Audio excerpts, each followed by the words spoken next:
Esteemed dignitaries, distinguished guests, ladies and gentlemen, a very good afternoon to all of you. I, Pooja, on behalf of ISBA Organizing Committee and IIT Guwahati BINS, it's my honor and privilege to welcome you all to today's pre-conference session of ISBA 2025. We are deeply grateful for your presence as we gather to deliberate the future of incubation, innovation, deep tech infrastructure, and involving national ecosystem. May I request the dignitaries to kindly take their seat on the dais. Mr. Prashad Menon, President, ISBA.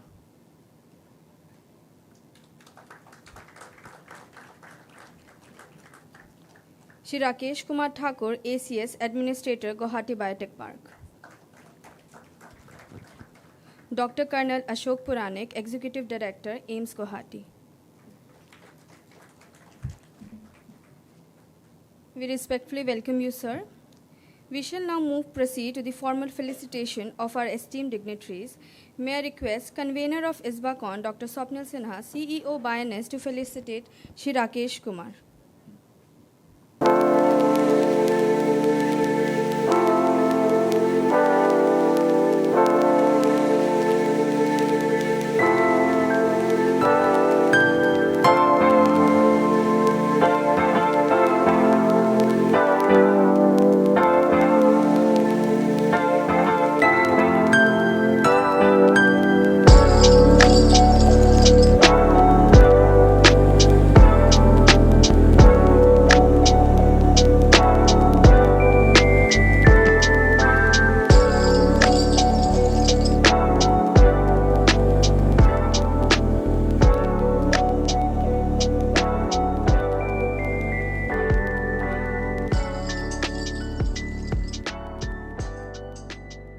May I now request Mr. Prashad Menon, ISBA President, to deliver the welcome address.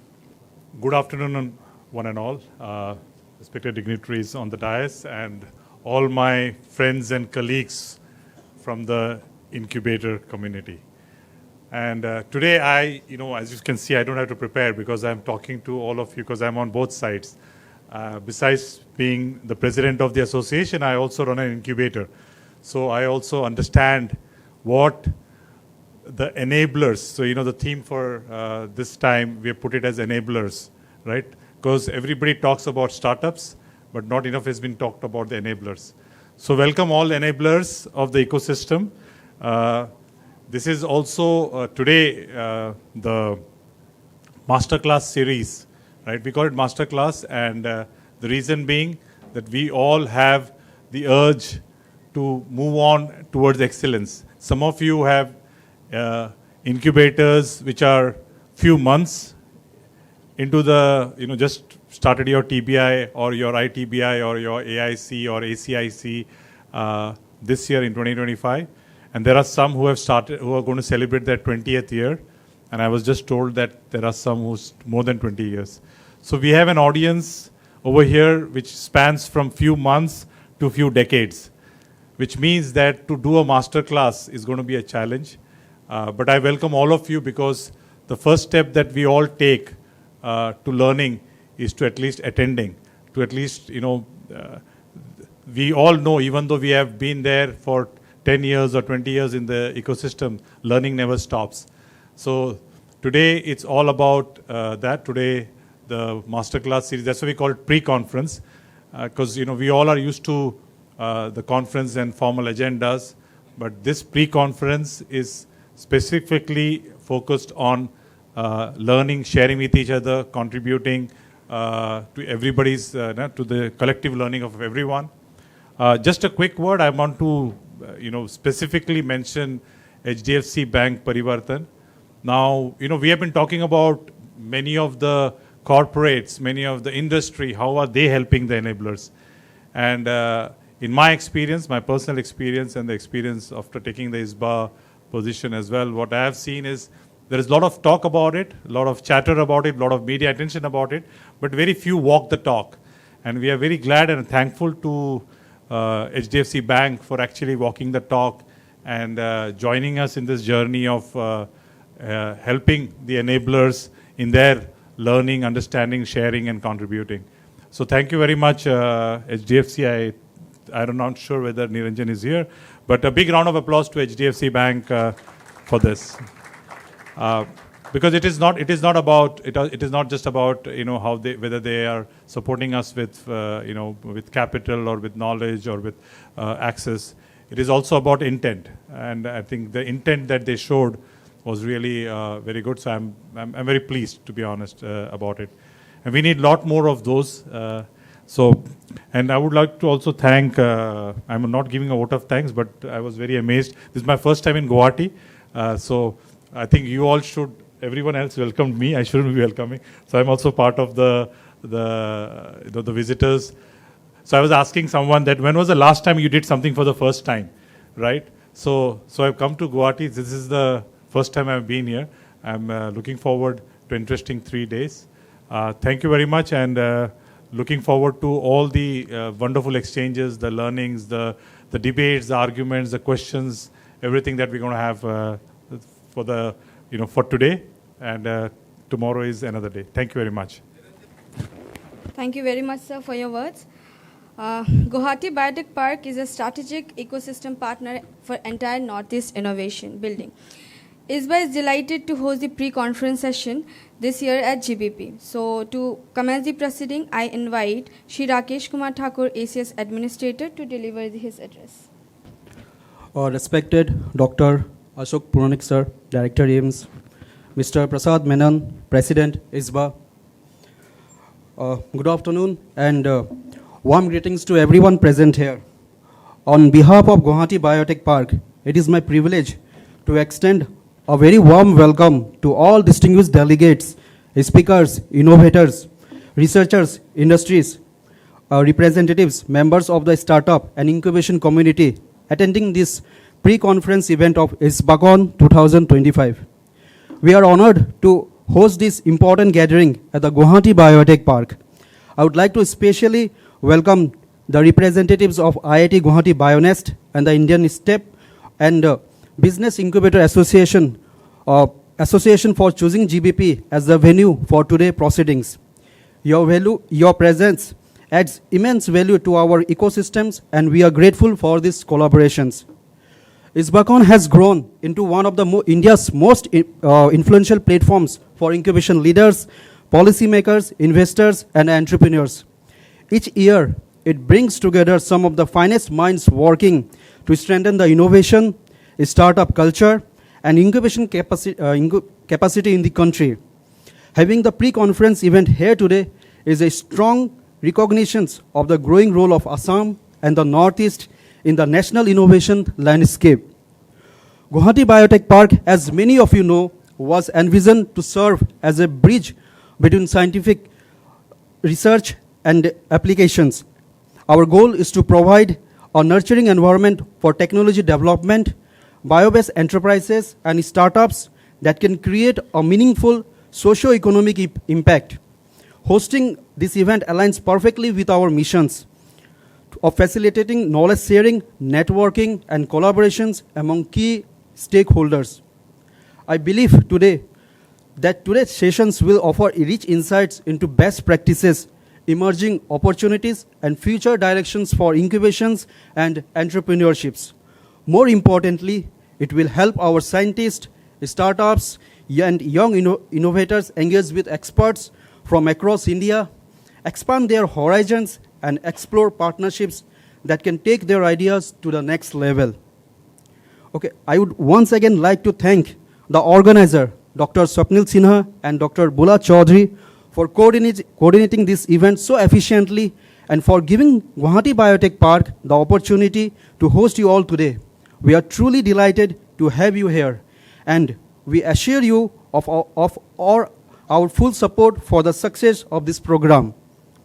With this word, I welcome each one of you to the Isbacon 2025 pre-conference event at Guwahati Biotech Park. I hope today's discussions and interactions will be productive, inspiring, and pave the way for future collaborations. Thank you, and I wish the event a great success. Thank you, everyone. AIMS Guwahati is premier national institute in advanced excellence in medical education, research, and patient care in Northeast, and we are grateful to have its director with us today as our chief guest. May I now invite Dr. Colonel Ashok Puranik, Executive Director, AIMS Guwahati, to welcome the address. Good afternoon, everyone. So many jargons, so many words going into my mind. I think everybody refers AI nowadays. How many believe in AI and refer AI every day? Oh, almost so many people, Okay. Mr. Menon, Mr. Thakur, I think I shouldn't repeat their words and their AI prepared speech. It's very difficult when you're wrong to say sorry. There are people who feels difficulty in saying even thank you or appreciating you like that. There are things which are very, very difficult, like abbreviating or spelling Worcestershire soup.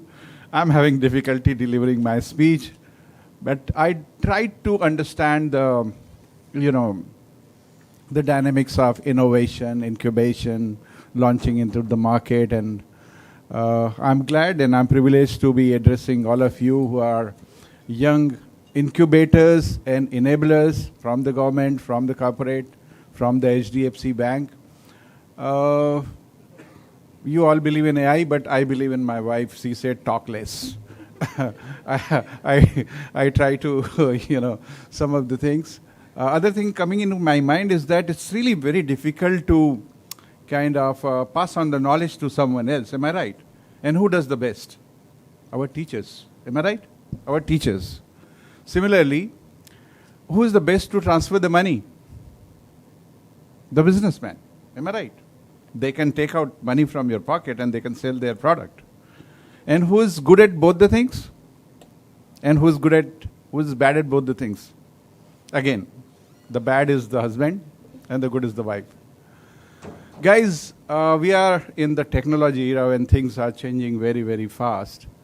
And this country is suddenly surging up, it's woken up, and we are talking about the Viksit Bharat, 2025 to 2047.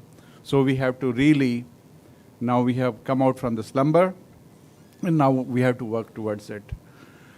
In health industry, there are so many things which we can do. We still import so many things. We can do reverse engineering. We can reduce the cost. We can apply AI. We can have now 3D models. So many things, so many new equipments can come. The basics, I try to understand that how your idea should reach to the market. Am I right? And then you have to pass through the various process like the prototype, then the kind of experimentation, validation, regulatory affairs, then launching to the market, and there should be the taker. And for that, you have to identify where is the need, where is the prick point, where is the pain point, and what your innovation is going to make a difference.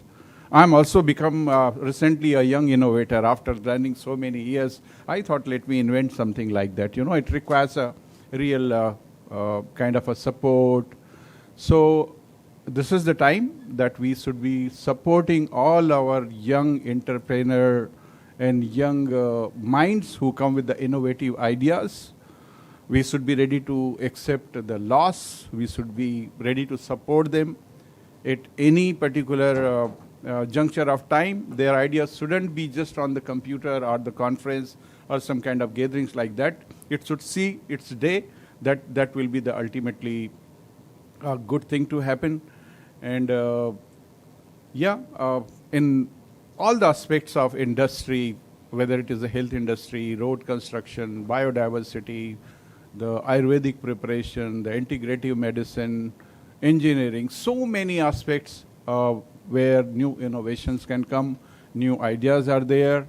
And I'm told that a lot of people are enablers over here who are going to enable the young minds. They are going to equip them, they are going to support them, they are going to fund them, and that's how collectively we'll grow together towards the Viksit Bharat. Yeah, so I should close with a little bit of fun also. So last week I was with the people in the other nanotechnology and some, the quantum physics kind of thing. I learned 4 words that particular day. I tried to Google, So I learned about relativity, learned about the dark hole. Then there was relativity when you party with the relatives. Dark holes, or when your black socks gets a hole like that. So there are so many things I try to recollect. Thank you very much. Moving forward, we begin with our insight session powered by HDFC Parivartan. May I invite Mr. Niranjan Demena, Vice President HDFC, to address the gathering. Hi, this is Niranjan Demana. I'm part of venture investments vertical within the bank. A lot of people mistook me in the past, and that's why I wanted to very sure about people know that I'm not part of a CSR team. But just wanted to ask one question: how many of you have received grants from HDFC Bank? Maybe you should not talk to them. They definitely will misguide. Because we change the process almost every year now, we are evolving like the incubation ecosystem, the way it is evolving. I will take a step back and introduce bank and the work that we do. I don't need to introduce HDFC Bank as a bank. In startup ecosystem, bank integrates or maybe works with different stakeholders at different levels. Of course, CSR Parivartan Startup Grants has been one of the longest running initiative in the country, maybe. 8 years by a private bank, I may say. It's 9th year that we are sort of running this initiative this year. Around 135 incubators we have supported so far across India, tier 1, tier 2, tier 3 cities included. Around 500 startups benefited out of this initiative. Around 8 thematic areas largely we cover: climate, agriculture, skill development, livelihoods, gender diversity, inclusion, includes the person with disabilities, the solutions for the differently abled people, affordable healthcare, and some allied sectors like waste management and all. All these companies, and there is insight in that video. Maybe some point in time later you might see that video, but these 500 companies are actually doing well and sourced from all of these 135 incubators in the past. There is a failure rate of around 10%, I may say. Top 20% portfolio companies are, anywhere doing revenues in anywhere between like 600 crores to 800 sort. They have raised 900 crores of funding. That's sort of an insight that we found out of the portfolio from very recent research. There are a lot of insights on how we want to engage with the incubators and the do's and don'ts. Maybe some later point in time we can have a little longer session on that or sort. But to be very honest, last 3 years I will give you some insights on the number of incubators and the initiatives that we have run. So 3 years back we started with 30 incubators, then we funded around 43 in a year. Then we scaled down to 20, and this year we are just working with 10 of the incubators which were, already in pipeline sort. So we are not launching this program anymore. The reason being the way the ecosystem is evolved. I think we all need to figure out the model which would align with the overall, expectations of how world want to see us as India, and maybe as the evolved ecosystem in India, the incubation ecosystem and all. We have been facing a lot of issues while running these large-scale initiatives, oversight of these programs largely. And of course, the major issues from our side, when we give only 3 or 4 months of time to run these initiatives, not fair from our side as well. But there are some technical challenges in which bank will resolve at the end of the day. But then, I think by resolving those compliance or maybe structural issues in incubators, I think we will be able to, scale this initiative at the bank. I mean, a lot of things in all of these things, but I think next year would be very interesting for us. It's 10th year that we are entering into. We are looking to source these proposals from now only. I think you can connect us very easily. I think everyone has our contact details to reach out. But just one suggestion on how you can, sort of create these proposals, or maybe reach out to us as a bank or a corporate for any other corporate is maybe, the running and normal accelerator for a particular sector is something that we have stopped, funding. I think we need to go in depth of the initiatives. For example, a waste management, an example that I always give, wherein one of the incubators have run a very in-depth initiative. They are now creating a platform to fund the, I'll just wait for a minute and then, yeah. So the initiative is largely like, ending with creating a platform and bringing all stakeholders together in waste management. So we are supporting this initiative from last 2-3 years. And, now there is a point wherein they will be raising funds from, beyond HDFC Bank. We are still part of that initiative where we fund these waste management companies. But the incubator was able to create a structure wherein they are able to source additional funding. The startups are able to source additional funding from government, as well as private players. The whole ecosystem is brought together in one platform, and we will see some outcomes this year out of that. And that initiative, when we funded, was very small. The grant amounts from the bank was very small, but we believe that it will lead to like maybe $8-10 million, outlay in like a year's time, which is a big thing in India for waste management sector altogether.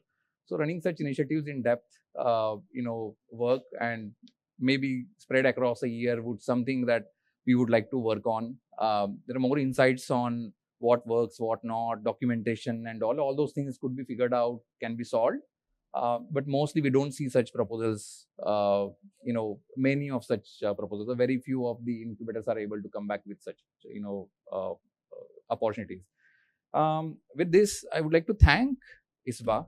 It's not just this year, but we have been trying it from so many years to come down here and sponsor this initiative, and maybe help more in incubators across India. And maybe ISBA team will come back to you on the remaining programs that will be hosted. Not just this year, we are looking to support this initiative throughout next couple of years to see how we can scale, how we can nurture more incubators as such. Thanks. Thank you very much. Yeah. Moving forward, we now commence to Masterclass 1 titled Macro Lens View for Northeast Ecosystem, Incubation to Acceleration. What's the KPI for this success? This session will be anchored by Dr. Swapnil Sinha, ISBA member and CEO, Bionist. Okay. So I'm just anchoring the first masterclass. So way back in 2021 around, I joined this ecosystem as an enabler. So I took over as a CEO of IIT Guwahati Bionist. And I have seen a very tremendous change over these years, which is, though it is just 4 years, but still I have been, back then it was in the formative stage, but right now the entire startup ecosystem is very much, though it is not at par with say Mumbai or Hyderabad, but still it's very promising. And that actually goes credit to the entire enabler network that is operating in the entire Northeast. Earlier this day, I was sitting in the office of Dr. Siddharth. He will be the chief guest for tomorrow. And he asked a very insightful question. So he started his conversation that what is the, the success matrices of startups across India. So we gave him some numbers, but then he asked a second question that what is the success matrices of the incubators across India? And that is for us, and Prasad was also there in that meeting, and we gave him so we told him that it's a tricky question. But having said that, this entire session is actually revolving around that. And since across Northeast, we are having 28 incubators. And so technology incubators are a little less here. Most of the incubators, they support the local ecosystem in sense of that every state has its own highlights for where they operate. For example, in Assam, it's more about either tea, bamboo, or around that. And so there are different themes across the entire Northeast. But we have been joining here in this session by the stalwarts of of this ecosystem, and also we have a moderator, so who has been actually coming here all along. He's one of our mentors also. So moving forward, I just want to invite the moderator for this event, Mr. Amit Mishra. He's the head startup VC Yota Data Services. In his role, he's responsible for fostering the startup ecosystem and building collaborations with venture capital firms. He's been featured as a TEDx speaker and has contributed strategically to popular startup TV reality shows also in India. And he played a critical role in enabling India market entry for global companies such as F6X and Samsung. Welcome, Amitji. And so thanks again for, we keep on inviting you because we love listening to you. So welcome. Next, I would like to call for one of our panelists, Mr. Omkar Rath. He's the CEO of Assam Nest. He's a seasoned leader in India's innovation and startup ecosystem with over a decade of impact in technology-led entrepreneurship. As a program director at Meeti Startup Hub, he has driven flagship initiatives like Tide 2 and many others. And he's been associated with Assam Startup for, I think, over a year now. And please welcome. Next, we have Dr. Vishal Gandhi. He's a founder and CEO at BioRx Venture. He's a chief ideator at India Healthcare Angels with over 24 plus years of experience of cross-border, cross-industry experiences and recognition among India's top healthcare investment bankers. He's also associated with our mentor, at our incubator and with STPI Guwahati. Welcome again, Dr. Vishal. So, yeah. And then we have Dr. Sonali Roy. So she is currently heading the RISE at ISER, Kolkata. She actually knows very much about this ecosystem because she was previously associated with NIPER Guwahati. And as she's also an ISPA member, so please welcome. So over to you, Amitji. The floor is all yours now. But before that, I just gratitude. Thank you.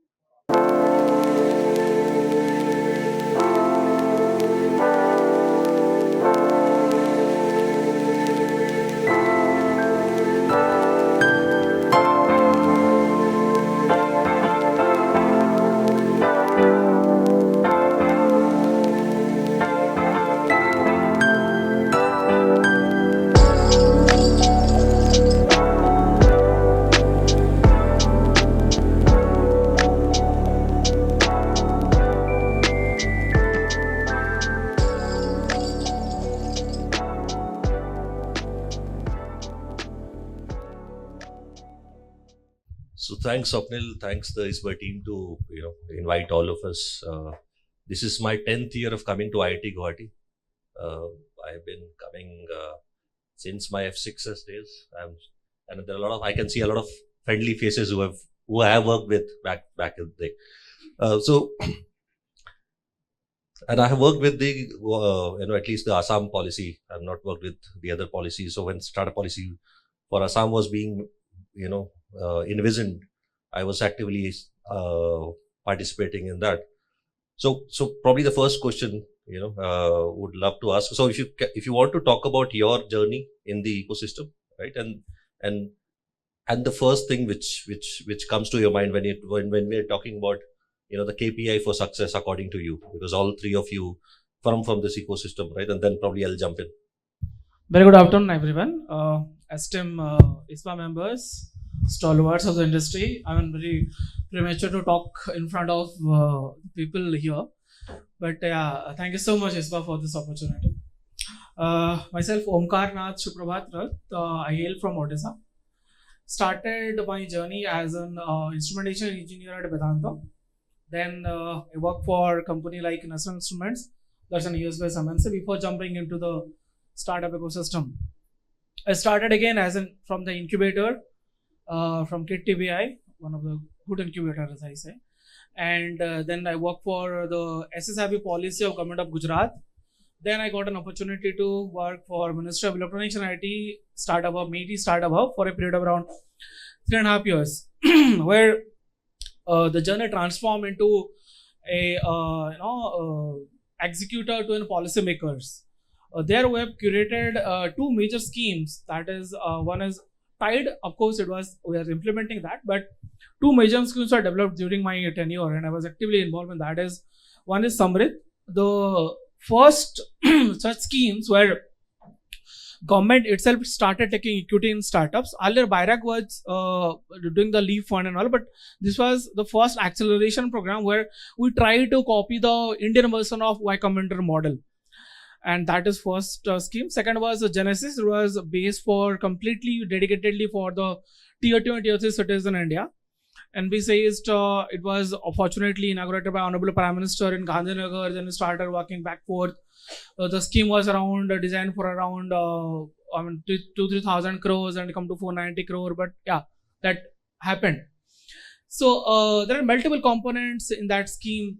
It makes itself one of the best, one of the very growing potentially scheme if implemented successfully across the country. After that, I moved to Assam startup here in last January end. When I joined here, there was a very there is a gap between creating an ecosystem and building an institutions. So the first thing we did is there is an department was established by government of Assam through the act of legislation where Assam became the first state in the country to have a separate department altogether for supporting the startups. That is Department of Innovation, Incubation and Startup.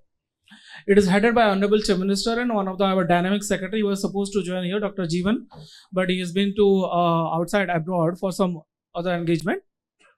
So after that, there is again a challenge to create an directorate or create a system. How to do that? Then we have created a basic Section 8 company, Assam Innovation and Startup Foundation, which will be the implementation arm of the particular department.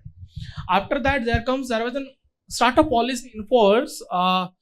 It was in 2017 that we were talking about. 2017, there was a startup policy which was expired in 2022. Then it was an extension, but the recent startup policy which was approved by Honorable State Cabinet last week, that it's a 397 crores policy for a period of 5 years.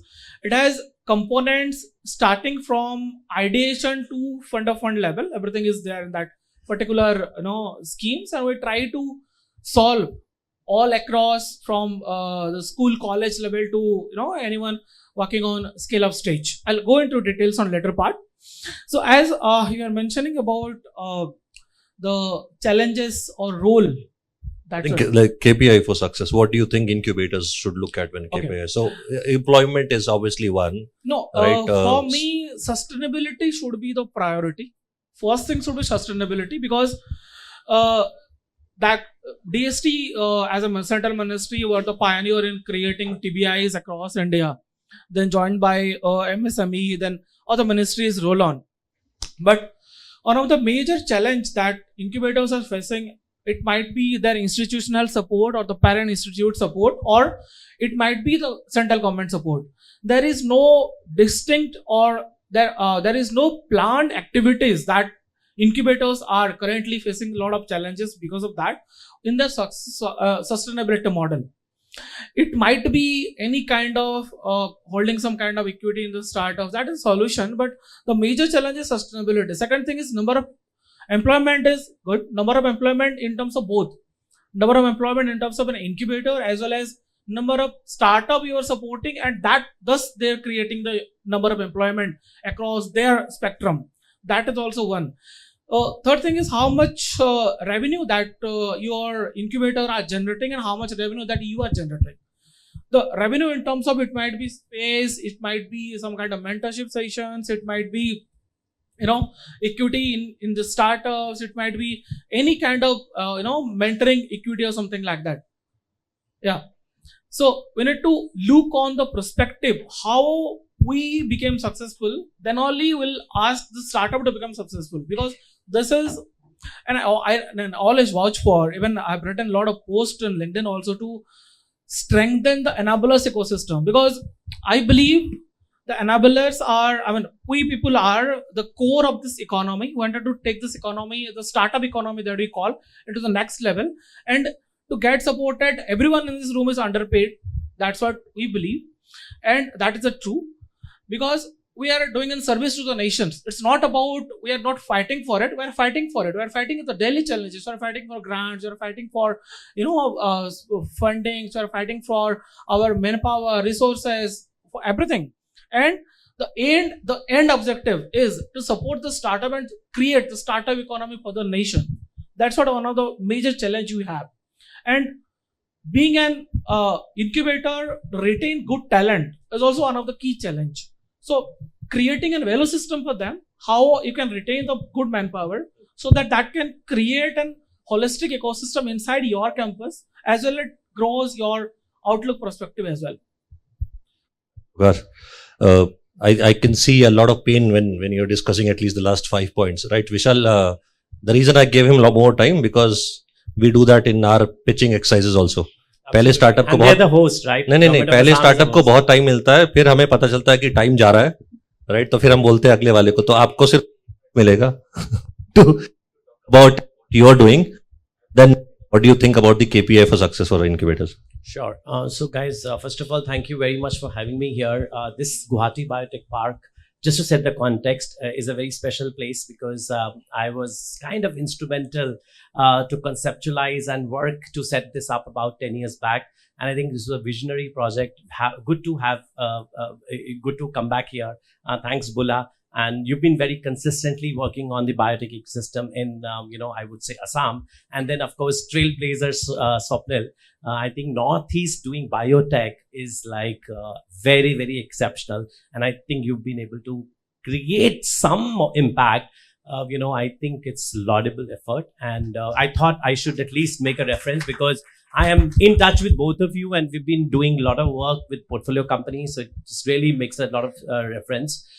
So guys, why I think I'm here and why do I think I should be qualified to be able to speak about my experience of technology business incubation? One is, of course, I've been an entrepreneur, worked with Dabur, started my career with Dabur, floated a company called OnQuest, which is now a 500 crore brand, which I started about 25 years back, right?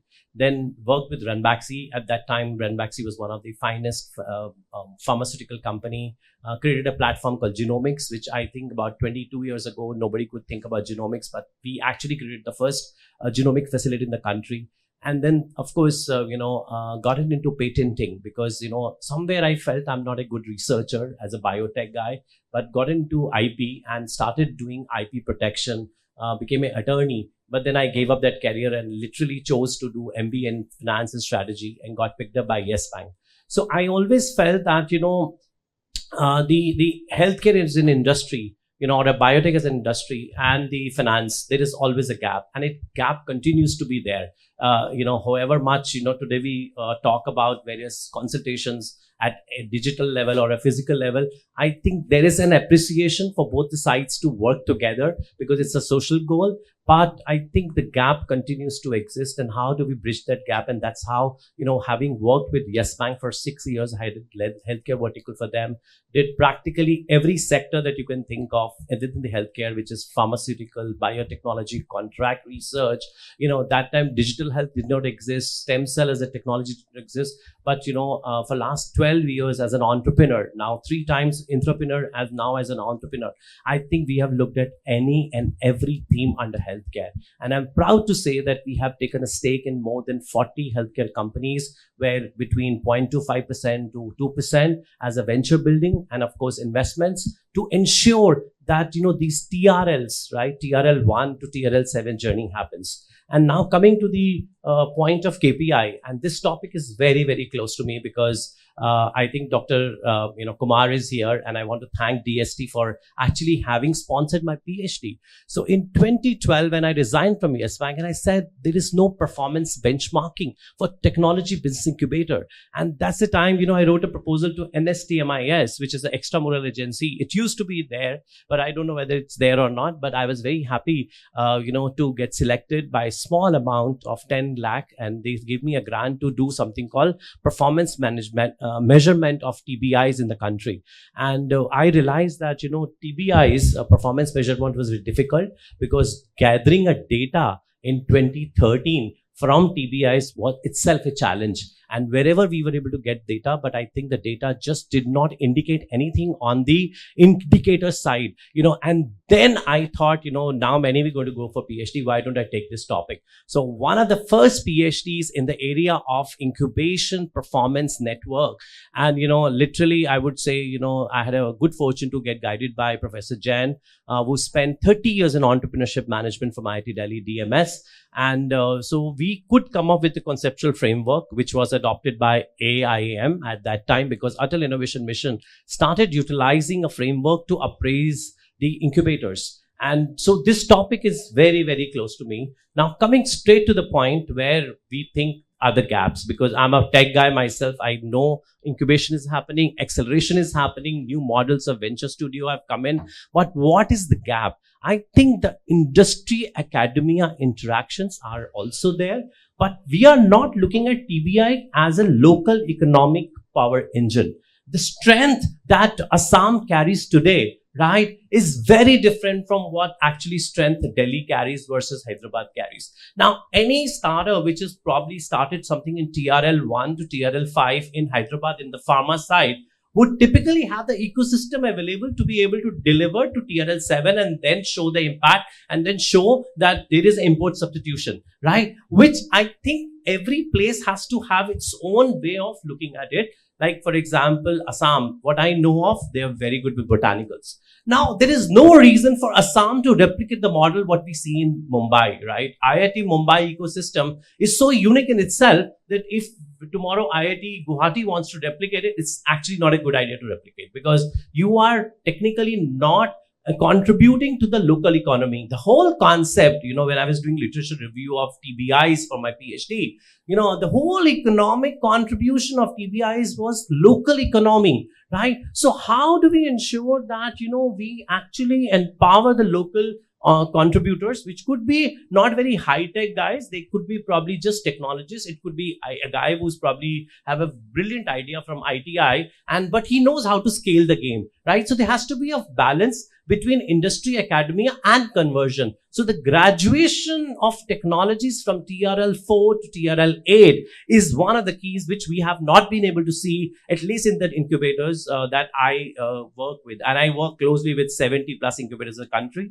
One, because we look at healthcare, and healthcare as a sector is, I'm sure all of you call it like a favorite sector for you. And we have not seen graduating companies from TRL 4 to TRL 7.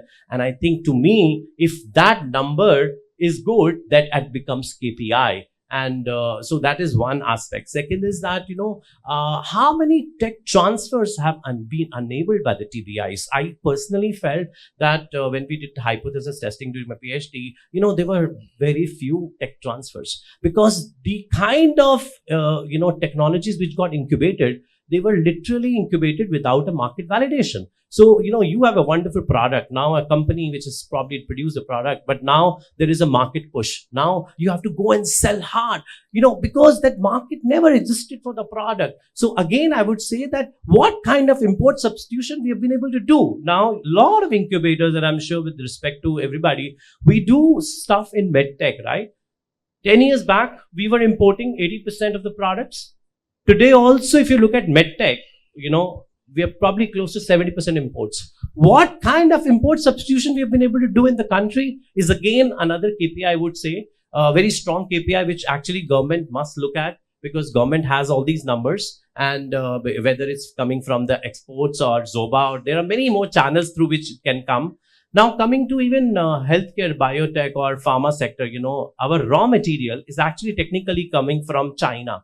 So if China stops giving you raw material, we do not even have biogenerics, we don't have the pharma products for our own country. While we claim that we are the pharma of the world, we are the biotech of the world. So I think, to me, these 3-4 things are very crucial.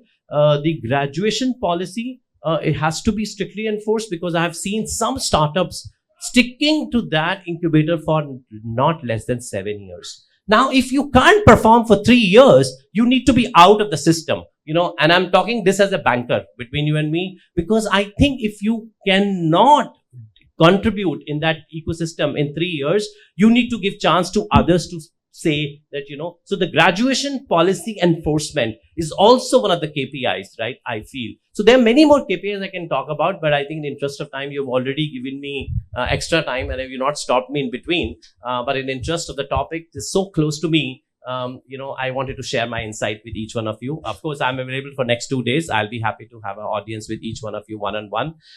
Back to you, Amit. Thank you so much for the opportunity.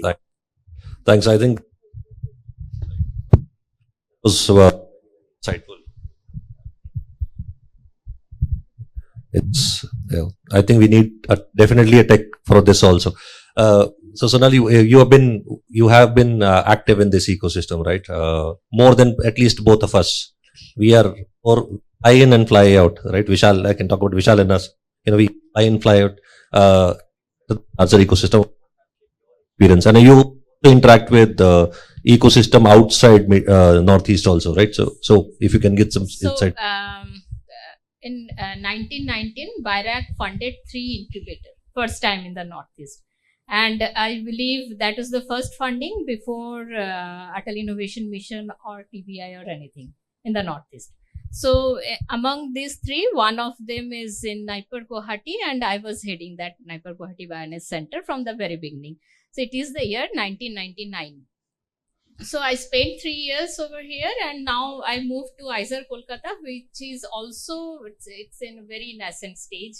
If you think about the ecosystem, because if you divide India vertically, so left part is very developed and right part is very less developed, you can say. So what I believe that KPI, if you think that there are a lot of different components in the KPI, and Northeast is a very special space because as Dr. Gandhi said that there are, biodiversity rich region. There are a lot of traditional knowledge. Even you can't believe there are a lot of different tribes, okay? And every tribes use different set of plants for treating the ailments. It's very interesting. And there are a lot of different things which is not at par with rest of the part of the country. So it's a very unique thing. So if you ask me about the KPIs, especially for the incubators or the startup ecosystem, and also especially for the Northeast, I'll talk about 4 or 5 main points. Number 1 is that government initiatives, starting from the policy to the ease of incorporation of the startups and many more things. So the government parts. Second part, I'll say, of course, the incubators, number of incubators, number of support fund in terms of fundings or the networkings with the other part of the country or the developed ecosystem. That is one part. The third thing, I must say, the accelerators. How many accelerators are there? So from the incubators, are the startups graduating and going to the accelerators for the next level? That's another important part. So how the accelerators are performing? Is they able to bring the investors to the startups or not? So this is another part. The fourth part is, of course, the quality and the quantity of the startups. So we know that many of them will fail. So we need more number of startups, as well as we have to give very good mentorship to the startups so that we can reduce the failure. So from this point, we can say about that how good quality mentors we are getting for an ecosystem. That is also another point. Whether they are from the industry or academia, or they can bridge the gap or not. So that is. And finally, of course, the most important part, that what is reflecting in the socio-economic condition of the region. So both in terms of employment, both in terms of bringing business, or maybe exporting the things to the other neighboring countries or not. So these 5-6 things, I think, is very, very important, and we should look on these points to judge the ecosystem, whether it is growing or not, and to judge that what are the things or what are the supports we need to put in this ecosystem so that it will grow and give a mark. Vishal, you have a point. Thank you so much for sharing wonderfully. So one point which I kind of did not talk about is the monetization. Now, a lot of the startups, when we as angels, we get to see most of the incubators do have an equity in such companies. But what we see is that monetization is very limited. So I think if I take a random sample here and I see that how many of you actually have been able to monetize on the equity that you own today in these companies, I think probably not more than 5% of incubatees actually have been able to give exit. Now that exit is engineered through the incubator or engineered through the secondary exits, all that is secondary.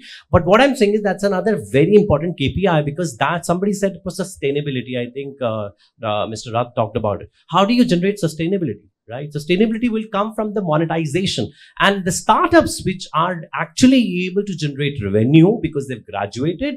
So their ability to be able to go give secondary exits or primary infusion of funds, which will give an exit to the incubator, will also be a very important aspect that needs to be looked at, especially for the deep tech. Because the generics, of course, there is no, but for deep tech incubator, I think that's another very important KPI. Follow-on rounds, and how much was the secondary and how much was the primary money that gotten into it, And I think that to me is one of the highest KPI that today in the reimagination of TBIs we should look at, from today from a policy perspective. Sure. Thanks, Vishal. So I also wanted to give you my perspective. I think the challenge of being a moderator, I can ask more questions. So, but I'm taking that liberty. Yeah. So I'm taking that liberty. The reason I had requested Swapnil to give us this, space at the initial stage is so that we can at least incite some thoughts, some conversations, so that in the next 2-3 days, right, while everybody is around, we can talk about certain things. And I'll give you my perspective. So I have worked across the country. I think the only state I have not worked in is Mizoram now, right? If there is somebody from Mizoram, I would love to come there, contribute. And I've worked across some 15 countries who are looking at India. The biggest challenge I see is India is catching up with the world, Northeast is catching with the rest of the India, right? And the other challenge is it's an imposter syndrome across the country. I am never enough. That's an Indian challenge. Right, it's not Northeast वालों का अलग है, Northeast थोड़ा सा और नीचे चल रहे हैं, but ये है challenge, and these are the nuances, this is not quantifiable, but this is a very, very important nuance, because if I can't speak in English, right, still language is still a barrier in Northeast. I was very, very happy when I was in Meghalaya in February. They were pitching in their local languages, and we had a translator in our panel who was translating it for us. Right, it was good to see that. Right. We are still talking in a foreign language, which technically we hate. But these are the nuances, right? These are things which we actually don't talk about. Pitching is a very, very important thing. If I can't talk about my idea, right, confidently, nobody will give me money. Or I'll not be able to get my team members, right? I'll not be able to get my co-founders, right? So I want to talk about these things also, because this is something which looks very, very basic. But it's very, very important. If we compare ourselves with Silicon Valley, that's the big thing I have seen in Silicon Valley, right? I was speaking to a 23-year-old founder yesterday, right, last night. He reached out to me. He wants to use, our infra to build something, and the confidence level.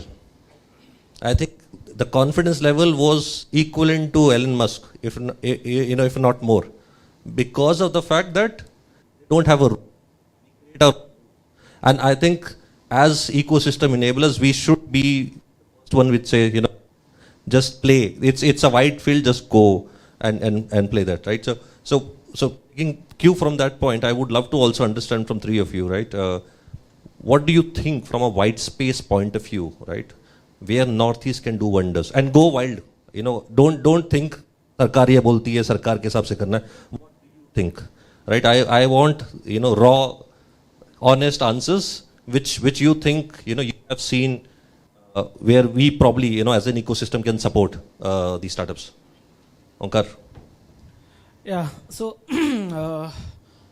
looking at the national perspective and coming here in Northeast and seeing what is happening here and working on this is what one of the key challenges that I face personally. The first thing is the founders' mentality, the people's mentality. That here people think, I'm honest and I speak in all occasions also, that the limit is chicken's neck. That everyone knows about chicken's neck, I believe. The border between Northeast and West Bengal. So everyone thinks that their market is up to chicken's neck. If they're selling their product in Arunachal, startup from Assam, they are selling the product in Arunachal or Shillong or somewhere else in this from Northeast, they consider that certain success. Startups growing in Nagaland, if they come to Guwahati, they think as a success. But they don't understand that Northeast is positioned in such a strategic locations.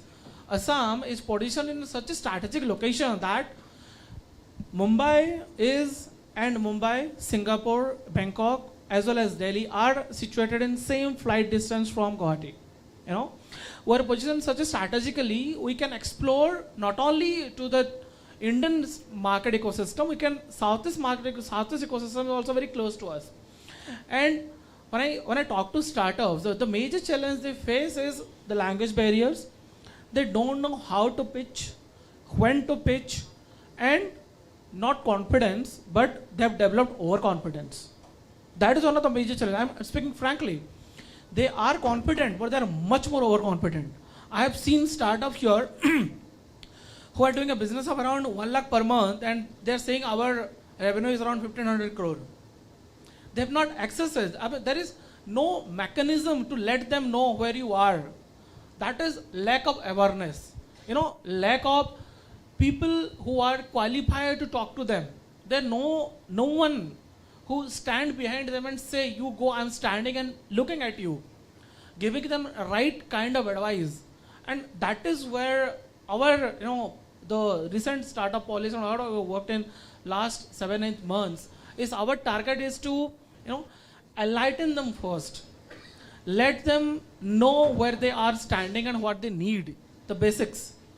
And our challenge, our success is, the government of Assam success is not creating unicorns in next 5 years, not supporting the startups who are currently registered with us. Our priority is to build the culture of problem solving in the state in every colleges. We wanted to create a pipeline of 5,000 or 10,000 startups. They start registering not today, but tomorrow, after 4-5 years. We are targeting the college students. The entrepreneur mindset needs to be developed in this space of Northeast because it is a very neglected, through the different policies, through different insurgencies, through different strikes and all that. Since last 70 years or after India got independence, since last 10 years, no one has looked the way government of India is looking at Northeast now. This is frankly, everyone will agree. So that needs to be inculcated in the mind of young generations, and that's what we are trying to do.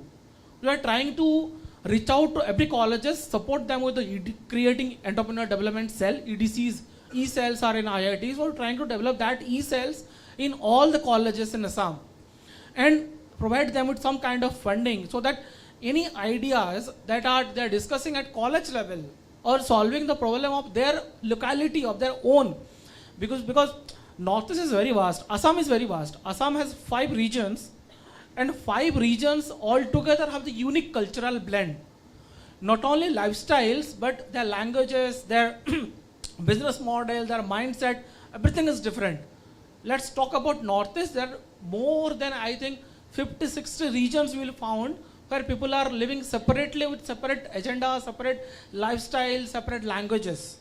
So bringing everyone into a particular ecosystem, enlighten them and bring them into an entrepreneurial journey is itself a challenge. And whatever the Northeastern state are working, they are trying to solve that problem only. So the last 7-8 years, our time goes in to create some kind of belief in their mindset that there is someone, or in Assam, let's say, there is Assam startup who can help you out when you need any kind of support to start your entrepreneur journey. That is our first objective. Second is, if the current startups are looking at it, we'll try to scale them up with fundings, with various mentoring support, investor connect programs, and all these things. One of the things that we are again introducing here is state government will take equity in the startups. There is no free money. This mindset needs to be changed, the free money mindset. That if I fail, no one going to harm me. But doesn't matter if you are starting early, but at some point of time we'll definitely look at success rate. For that, we are trying to put some kind of equity in the startup so that it's not about to gain. It's about the 3 to 4% maximum that you do in Government of India also. That we wanted to be part of a journey. And one of the key initiatives that we are taking right now is providing managed services. When I say managed services, it is ideation to incorporation to scale them. We, as an entity, we will help them out in every stages of their growth. For that, we'll enable the incubators to take equity in the startups if they are looking for any kind of more support for their sustainability model, and support them throughout their journey. Bringing, there is a SIDBI venture capital fund we have with Government of Assam. It's a 200 crore fund. What is the major challenge of that fund is not getting deployed because we don't have good qualified CAs here who can do the due diligence. Whatever due diligence report has been sent by the local CA to Mumbai office of SIDBI, that is outrightly getting rejected. So I had a discussion with ICAI. They are deploying few people here specifically for that purpose only. So multiple kind of initiative that you need to take to scale this ecosystem if you are really want to see success in next 4-5 years. Thank you. Vishal, before you start, right, there are a couple of good points which Onkar raised, and if you can probably share your inputs also. One is I think that the mindset development, right? I personally believe it should start in school, not even in colleges, right? So I used to run a platform called Kidspreneur. That was my last venture, and I think there should be no benchmark. The other bigger challenge, and I want both of you to weigh on it. The bigger challenge we have done is we have take out the fun out of entrepreneurship because of 30, 40, I don't know, 100, 150 things which they need to do apart from running their businesses, right? They need to go to a CA to get all these reports. Too many compliances, D2C, there are too many compliances. What is your take, right? It should be still fun, right? I hate doing the same thing 3 years, 5 years down the line. I think that's the energy suck, right? So the energy is getting sucked out of an entrepreneur. Again, it's not spoken about. I'm talking about very, very obvious things which we never talk about, right? These are very, very obvious. I speak to entrepreneurs day in, day out, and this is the first thing which I realized. First thing they will do if they make $1 million is that they will take a break or they will exit, right? In Northeast, it's a long tail, right? So we want for them to be sane, right? Prepared. Vishal, both of you can be in there. So I think I completely echo the thoughts that Onkar has shared, and this is my journey of let's say looking at startups, evaluating startups from Northeast for about, and when I say Northeast, my understanding and my local reach is only Guwahati. I haven't gone beyond that. I wanted to go to IIM Shillong, but even to go there, you've got to design everything, and it never happened. So my comments are limited only to Guwahati as an ecosystem. I wouldn't extend it to Northeast. So completely in sync with what Onkar said. I feel the corporate governance of the startups here, we've not been able to, I would have evaluated more than 150 startups in this country, in this city, but we've not been able to say even single yes to where we could probably say. One reason he said governance, they want the money, but they don't want to issue a stake to you. Now, is that our responsibility to teach them that if somebody is giving you money, please take it, or you're only looking at CSR? So this was one of the largest challenges that, please give me money, but don't take my stake. And I think philosophically why this comes, because they have been always infiltrated, they feel they want to be secured, and this is something that government must do to enable them to increase their capacity to take more risk, because entrepreneurship is not about being in comfort. Entrepreneurship is taking risk, even as signing a shareholder agreement, one actually term sheet.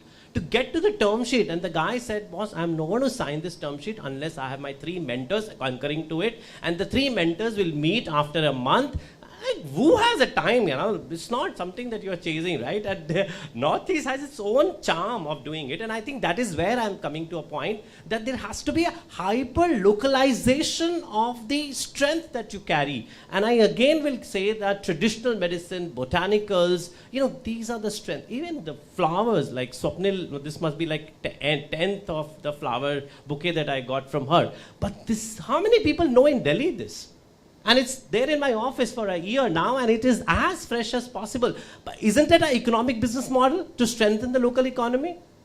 It is, but who's talking about it? Who's actually helping this entrepreneur to think global? And don't have to think like US market, even like 4 billion market that exists, which is more like a regulated, semi-regulated, unregulated market, which actually is a market where if you're developing a product, don't think about doing it only for Northeast, right? I think most of the startups have a mindset here that we will only be happy doing Northeast, and after that, we'll see Delhi, and those who graduate to Delhi, I think they do phenomenally well. I have seen a couple of them doing phenomenally well. But again, when they come to Delhi, they feel a pressure that, they are under scanner and it's a copy-paste model, right? Somebody came up with a very nice air oxygen can. Now, when I was at a venue and I this was a great idea, right? But then I did a little bit of Googling, no other due diligence, just Googling, and it gave me an answer that such kind of products are available. They are getting manufactured in Himachal and they're available throughout the country. Now, what I want to communicate very clearly for Northeast, don't have a copy-paste approach. Because if you're going to have a copy-paste approach, you're not going to get there, for sure. Because even India, from a deep tech perspective, I was having a discussion with a person, just a couple of minutes back. And Parliament question came, and the Parliament asked, how many deep tech startups are there in the country? Literally, they had to spend like 4 days to get the answer, right?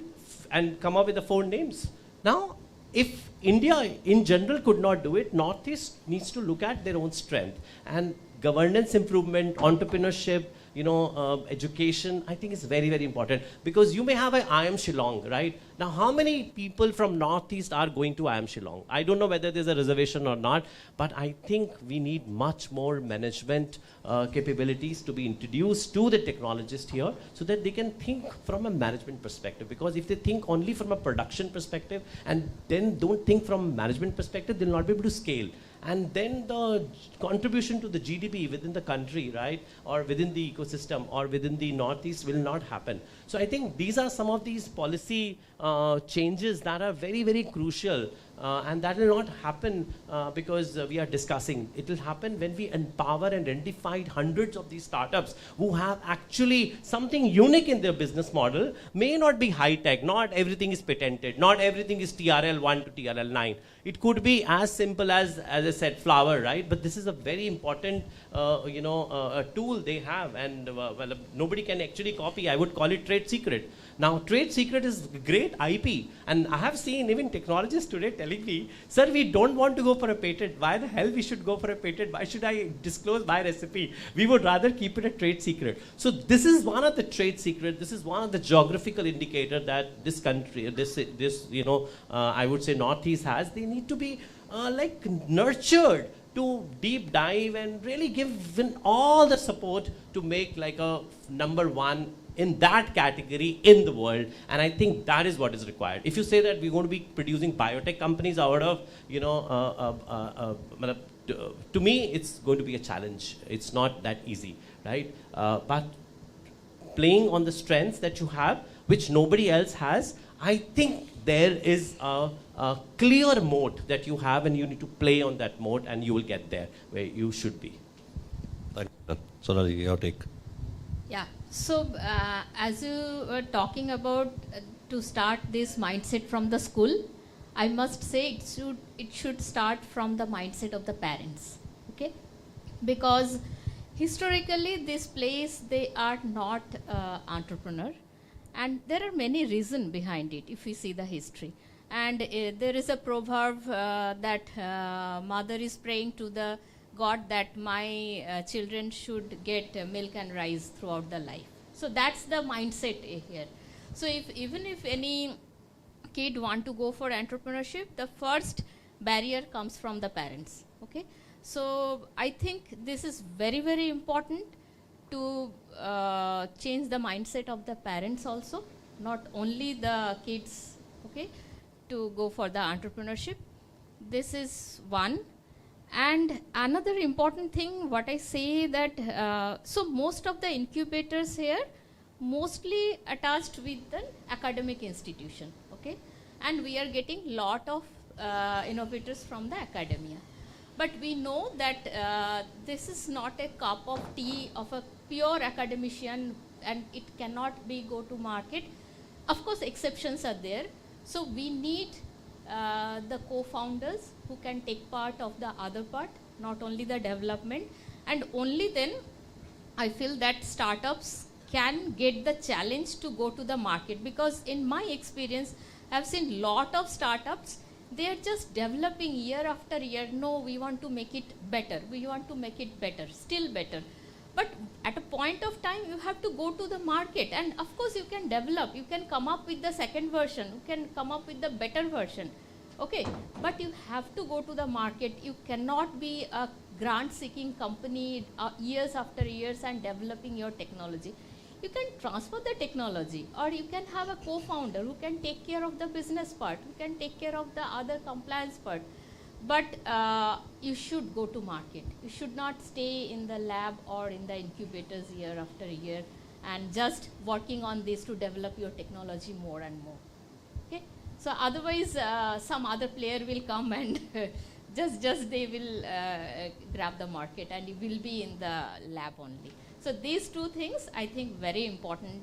We should look on this, and we should have the network. We should have the capacity to bring right co-founder and of course right mentor to them, so that they can guide them that at what point of time they should go to the market, and then they can expand their business. Thanks. Before we go to questions from the audience, right, I wanted to share some examples. So there was 2019, I was here for the Entrepreneurship Summit in IIT Guwahati. There was a kid from Dibrugarh, 17-year-old, came to me, I was doing, I think, some conversation with a similar panel. He reached out to me saying that, sir, मैं 12th का बच्चा हूँ और मैं school से भाग के आया हूँ क्योंकि इसने बोला था ये यहाँ पे अच्छी बातें सिखाई जाती हैं, right? He came to me. I gave him the 30 minutes, right? And then we were in touch. In 23 in Gurgaon, right? He came. I got to know that he is shifted to my neighborhood, so I called him home. The guy was doing 20 lakhs a month in revenue. He was 22 years old at that point in time, right? Today he just completed $10 million in revenue last year, and bought a house for his parents, bought a Fortuner for his father who wanted a Fortuner always. It just, and you know, the point he made, which actually made me feel happy, sir, आपने वो जो मेरे को आधा घंटा दिया था ना, मुझे लगा मैं कुछ कर सकता हूँ, right? And then he found his way, right? I can't take credit of what he did, but sometimes we are the catalyst. You know, we don't even get to know, right? And the reason I'm pointing out again and again is all of us play those roles, right? All of us have been playing those roles. The reason I think all of us are in this room and doing what we do, right? मैं तो sorry corporate में चला गया हूँ, but what I still do that is because giving, right, helping somebody actually gives you a different high, right? Which probably you won't get by doing it on your own. So these are the things which actually we should talk about. The other example which I want to, so I also run a trust, a non-profit. We also have got some seed fund. We have 95 startups from, and this is after my work with government policies. I realized that somebody who understands this ecosystem can support. We have a startup from Gorakhpur, again, tier 4 city, and the guy is not from our IIT bits, right? He just raised a couple of $1 million. He was pretty clear. His company called Abiom.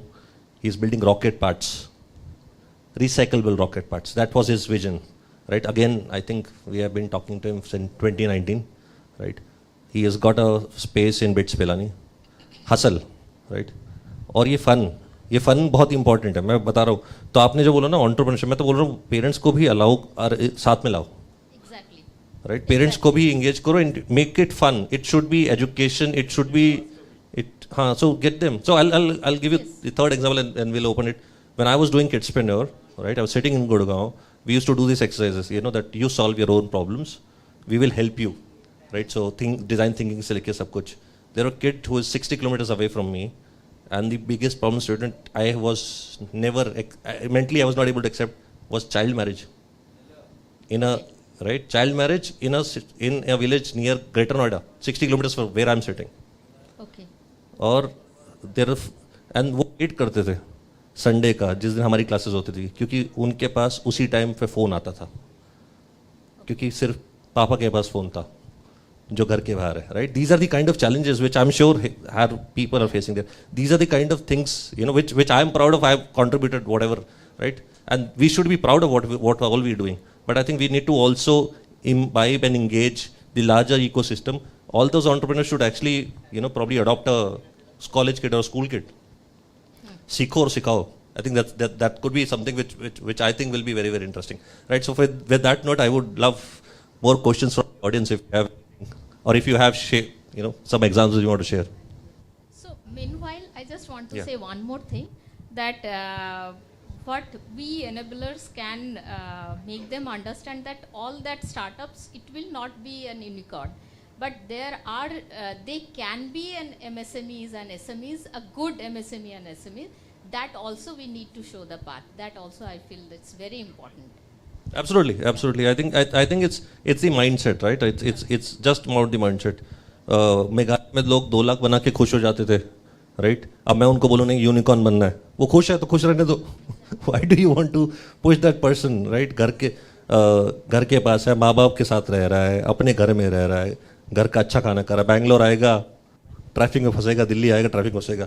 I think these are the things which people don't look at, right? So it's very, very important. Yeah. So sir, this is Deepak from B Hub Pune. So question to Om Prakash sir, you said that mindset is missing with the startup.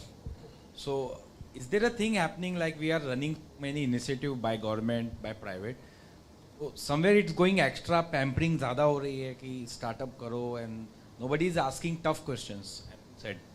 So who will ring the cat? बिल्ली की गली में घंटी कौन बांधेगा? So no, it's not about that we are pampering the startups. It's about to create, make them aware about if they are wrong as well. It's not that we always praise them. It's about if they are showing some overconfidence and to push them back at that point of time. So that's the role of the particular incubator or mentor they are really engaging with. If जैसे बचपन में बोलते थे ना कि अगर हम school जाते थे कि जिस दिन बचपन में स्कूल में मार नहीं होता था तो बोलते थे पढ़ाई अच्छी नहीं होती थी. अभी तो वो रूल्स आ गया है, लेकिन बचपन में क्या बोलता था कि यहाँ से ऊपर तक छोड़ दो, बाकी आपका है. टीचर को बोलते थे पेरेंट्स. तो that kind of mentor you need. We don't need mentors who can pampers me. We need mentors who can tell me straight away that whatever you are doing is wrong. And I know the generations, or the our generations of ours, the later generations, like people stalwarts sitting here, they did that thing only. It's our generation who are literally pampering the startups a little bit more and praising them with the issues.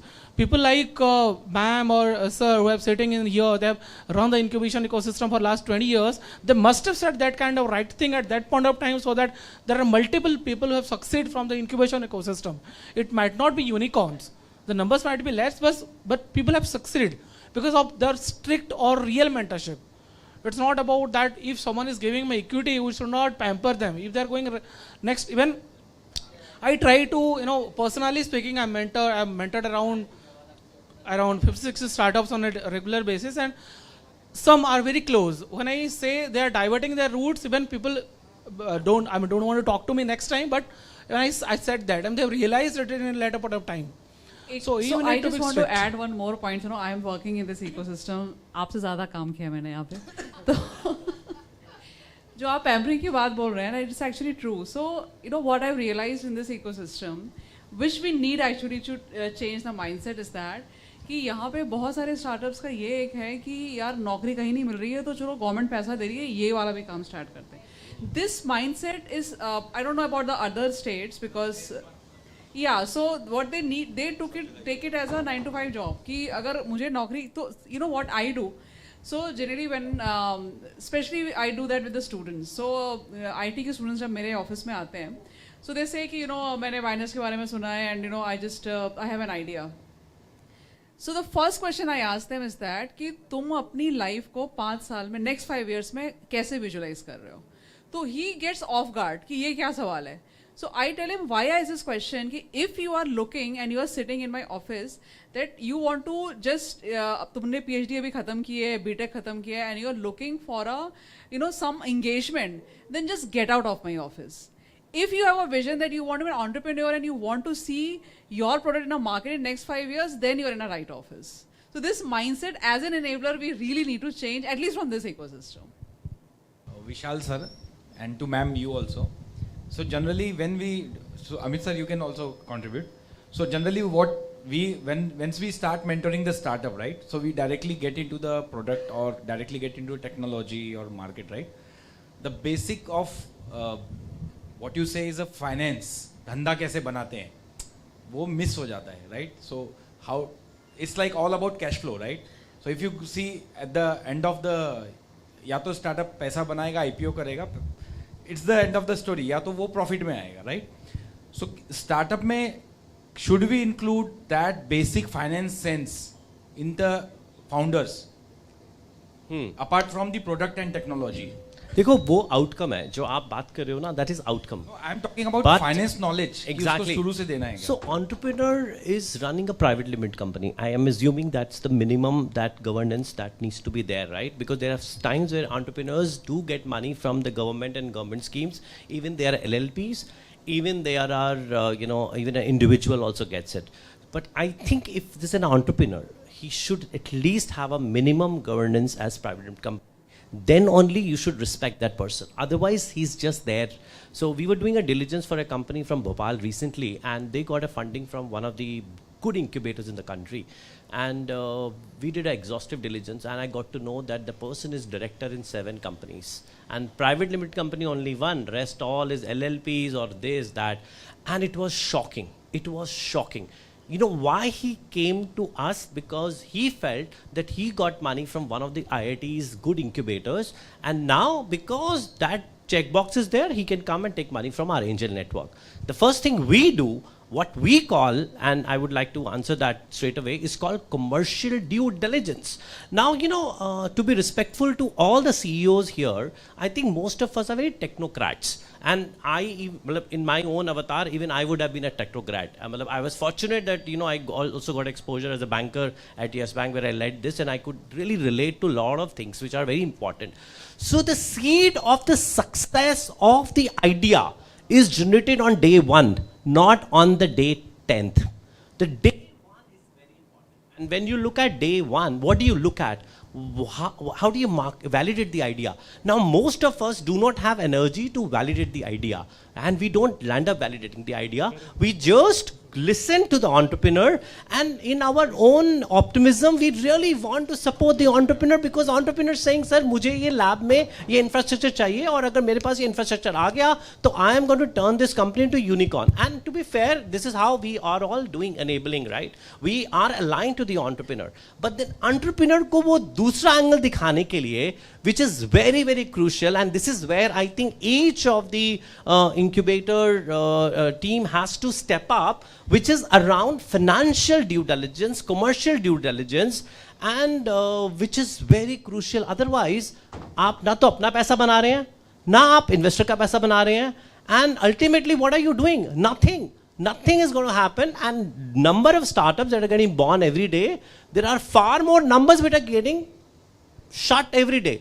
Even in deep tech, let me tell you that. Even in my own portfolio, 40+ companies that I am nurturing and I'm investor in, maybe like 20 are doing good, 20 are on a mode where I'm actually pushing them to do something called tech transfer, right? And the founder came to me, sir, no, I'm not interested in tech transfer. But then yesterday, I got a call from an Indore lawyer, sir, you are representing BioRx. I'm doing a diligence for one of your portfolio company, which is in Dubai.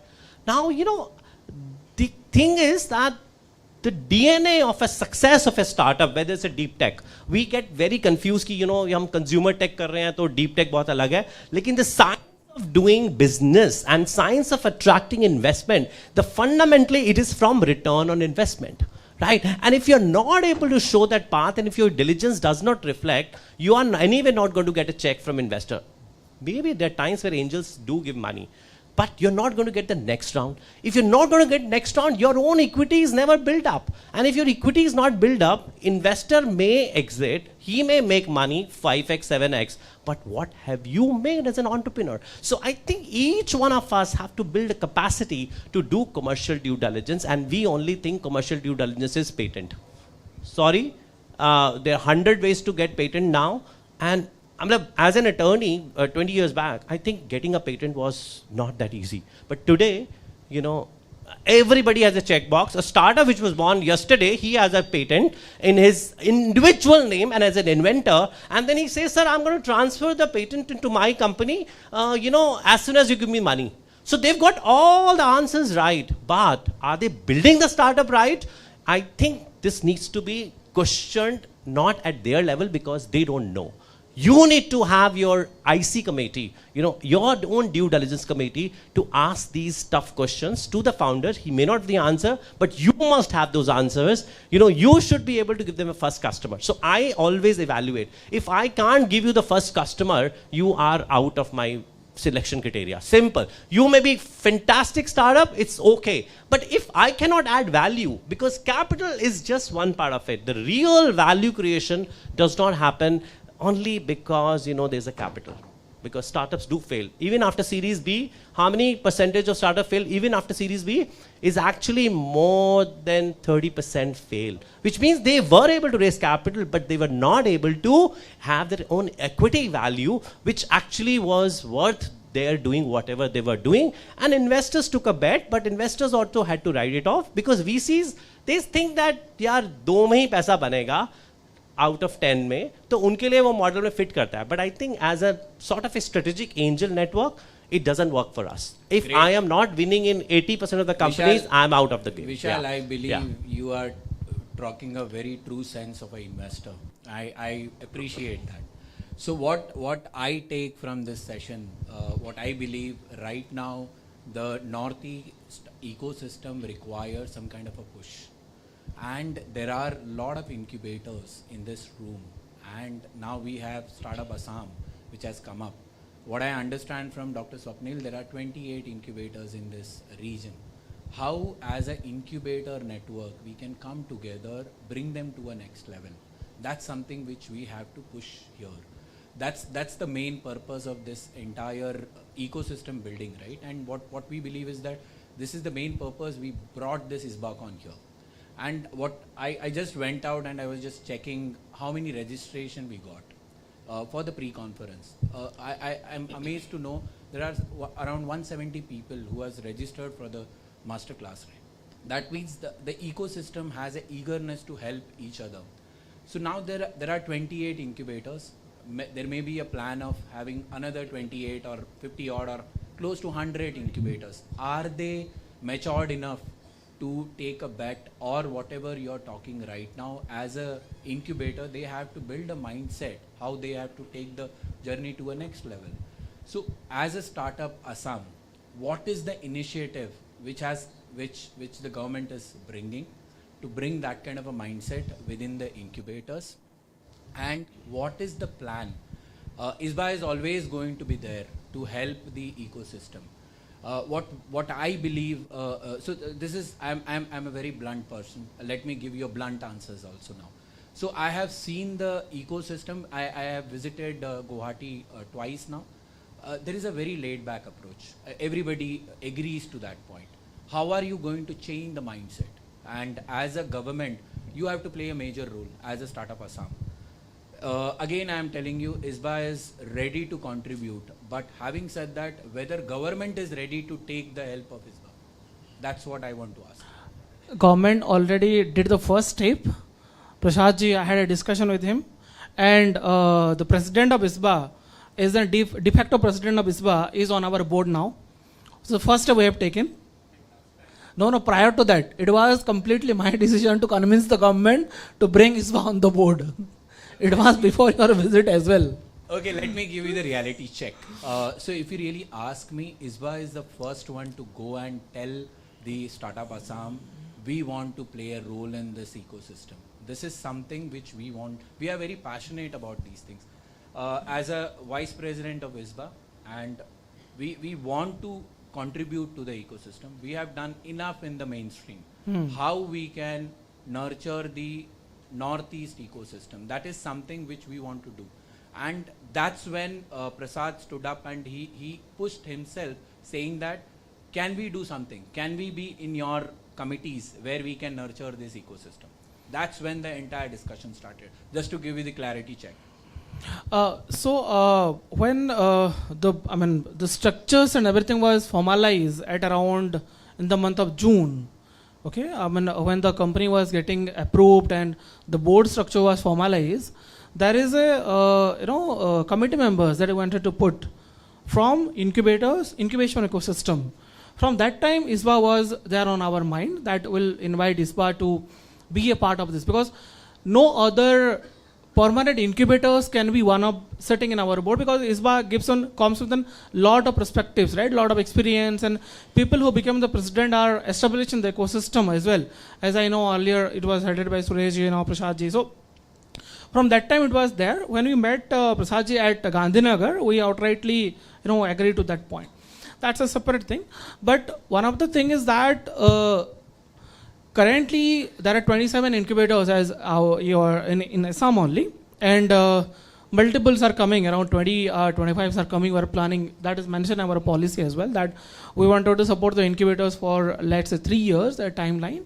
We are giving them some fundings at from the starting, around 50 lakhs of fundings allocated to per incubators to set up.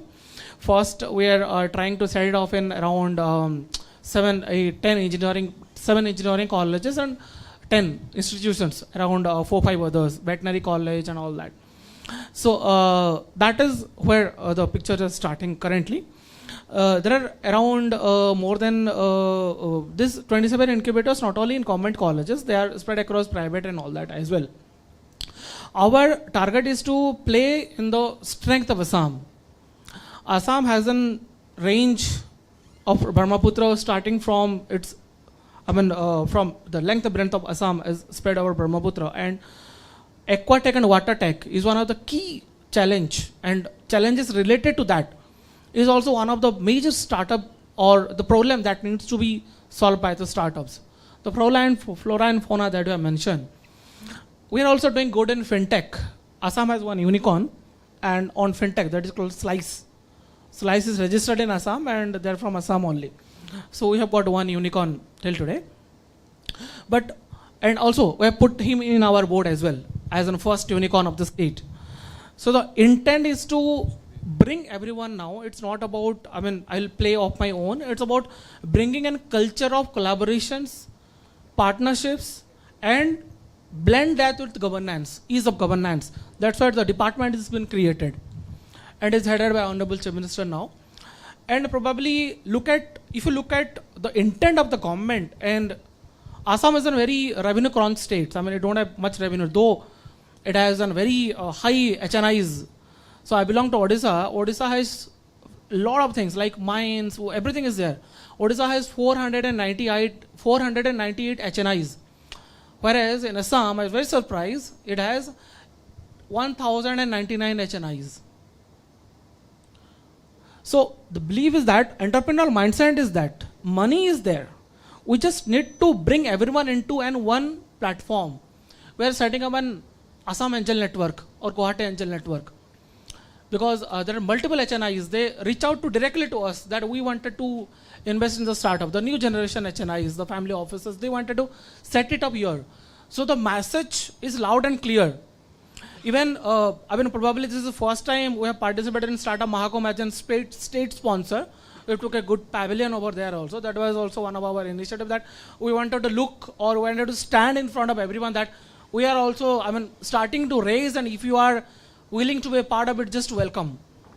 That's what we wanted to send a message across India and across the globe. We are partnering with Gates Foundation. We are partnering with the Pango Tech Valley in Korea. We are partnering with Government of Business France, partnering with Germany, partnering with the EU. And recently we had a discussion, very good discussion with some Taiwan ecosystem also. So our objective is to take startup global, because there is an important, one of the strength Assam has is tea. Last 19th of November, we did a very good event. It was, attended by three central government secretaries, union secretaries, Ajay Chaudhary, founder of HCL, and multiple people from tea industries, including tea board, everyone. That currently there is a very much challenge that Assam tea is facing in European market. People are selling Assam tea from across, from the Kenyan people selling their tea in the brand name of Assam tea, which is completely ruining our market brand value.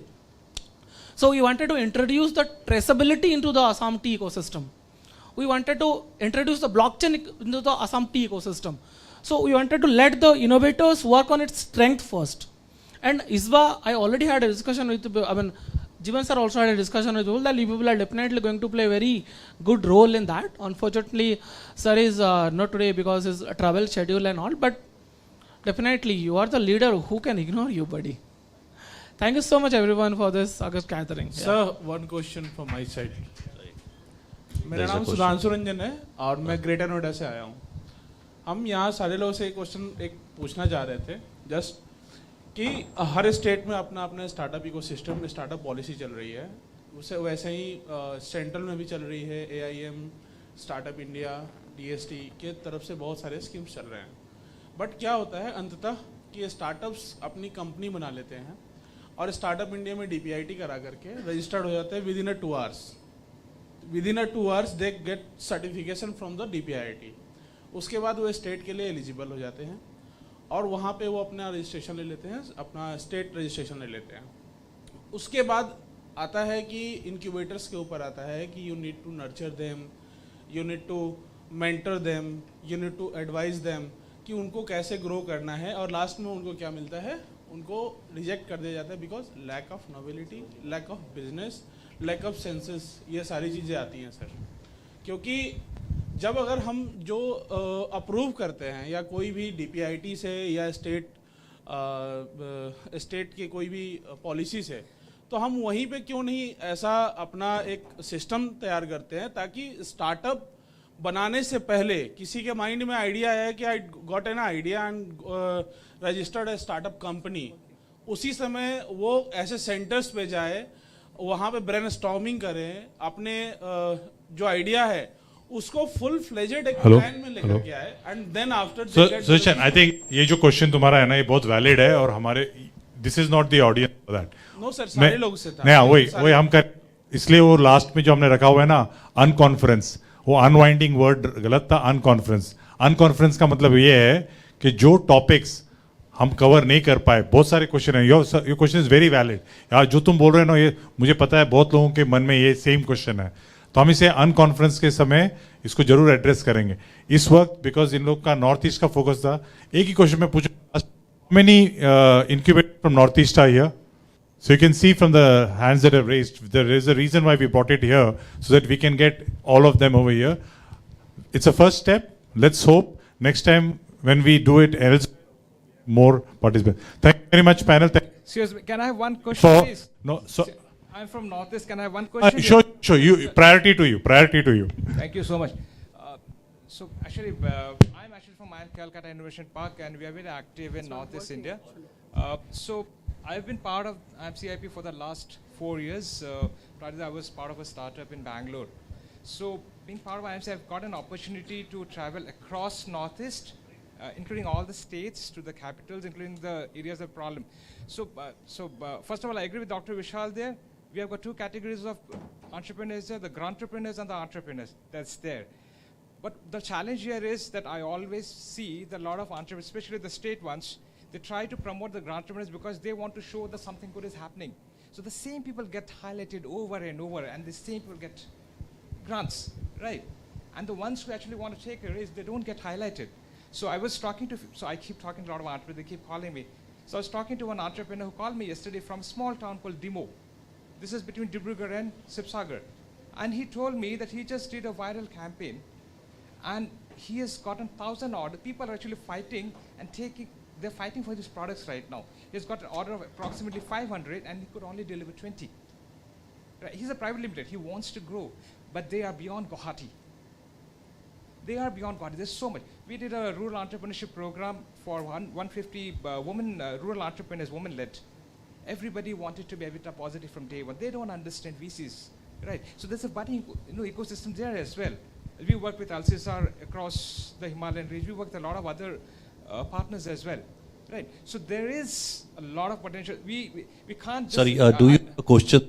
Yeah, so the question, the comment is basically that we can't generally put a blanket statement that it's a big challenge. There are entrepreneurs, there are enterprises, startups, but they're probably beyond Guwahati. We need to move into deeper and probably will find them. Thank you. So that's just a comment. So sorry about this. No worries.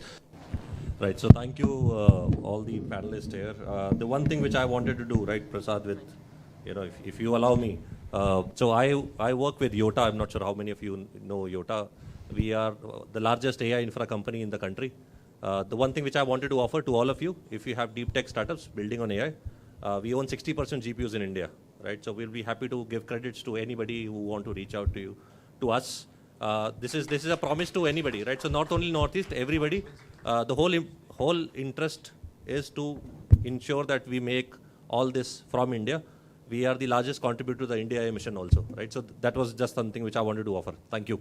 Thank you so very much, Mr. Amit Mishra, for that beautiful offer, and I'm sure that everybody is ready to grab that, right? And thank you to the lovely, amazing panel for such a beautifully, they have curated and calibrated the entire session. I hope you have definitely got insights from this, and so do I. Thank you so much, and you have a lovely evening ahead. Picture abhi baki hai? Yeah. Thank you. Surprised, right?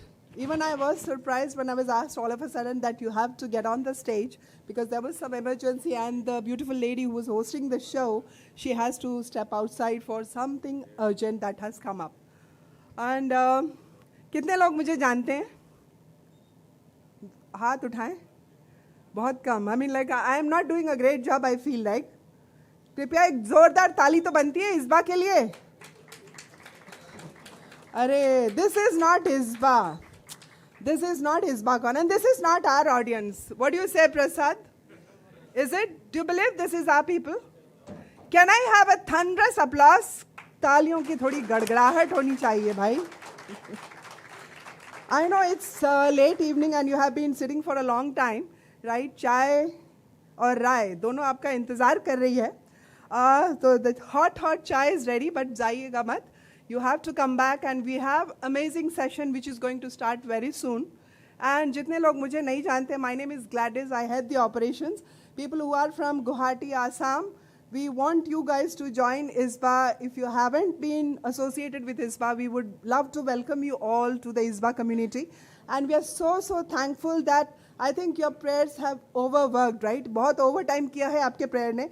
जो last कुछ दिनों से जो हालत थी हम लोग, even we were not sure कि are we going to do this event or not. जो हाल था मुझे बयां करने की ज़रूरत नहीं है. Everyone knows, right? Indigo ने जो कमाल किया. But thanks, like we were standing at the airport, we were not sure that our flight is going to take off. I mean, like, will it go? That's the question that we were asking ourselves. But finally, it did go, right?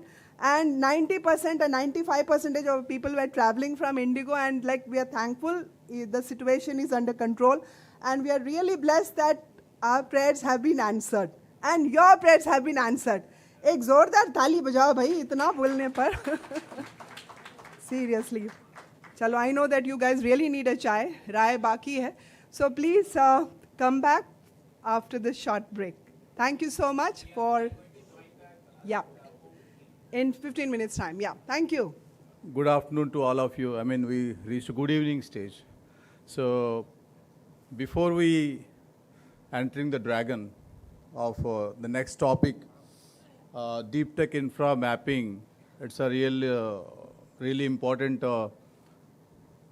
message and curiosity that emerged out of DST top team members, Dr. Praveen Roy and Dr. Rajiv Kumar. So as two dozens more of people joining. Before to that, I think continuing to the previous session, I want to add one point. 10 years before I am in GBP, Guwahati Biotech Park, I was working at IKP that time. So when I see that like a startup is working here on enriching mushrooms with D vitamin, so site visit purpose I came here. The 10 years government programs, not only in Assam I'm talking about, because I traveled from here to Tejpur and also about a year before to Shillong, Meghalaya and all. What we see that, a lot of parks, phase 1, phase 2, phase 3 parks that government is setting up for the larger companies. Again, Swapnil rightly mentioned at those discussions how, you see after 5 years. She asked the questions to startups. Similar way, the previous discussion, how as an incubator you see after 5 years. I think that's where we talk about the Northeastern incubators to accelerators. Just asking a quick question to all of you, how many of you really want to contribute to the NE ecosystem by joining hands? Maybe by tomorrow or day after tomorrow, we'll try to start a small poll of matchmaking or dot connection. So with that thought, welcoming all of you to this particular session of Indian infra mapping and also joining the dots, how we can actually engage together to the effective use of infrastructure that is set up by the government agency. In that context, I just welcome Dr. Rajiv Kumar from DST, Scientist F, and also Director, TTI Division of DST. Please, sir.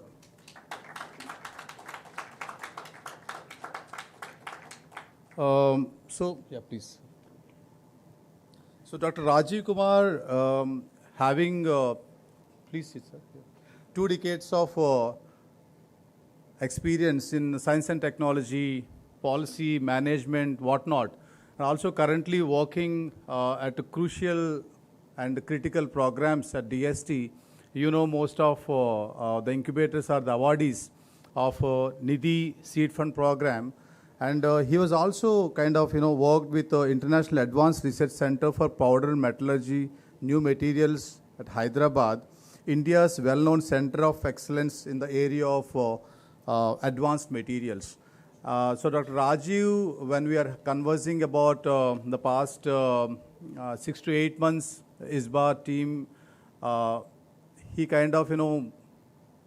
provoked us in one way that how we can actually map infrastructure in the country, how best we can utilize despite of different locations that we all are located. So with a small introduction, Dr. Rajiv, appreciate if we can actually address the gathering of how we can actually address this important aspect of sharing is scaling of the infra for the country. Please.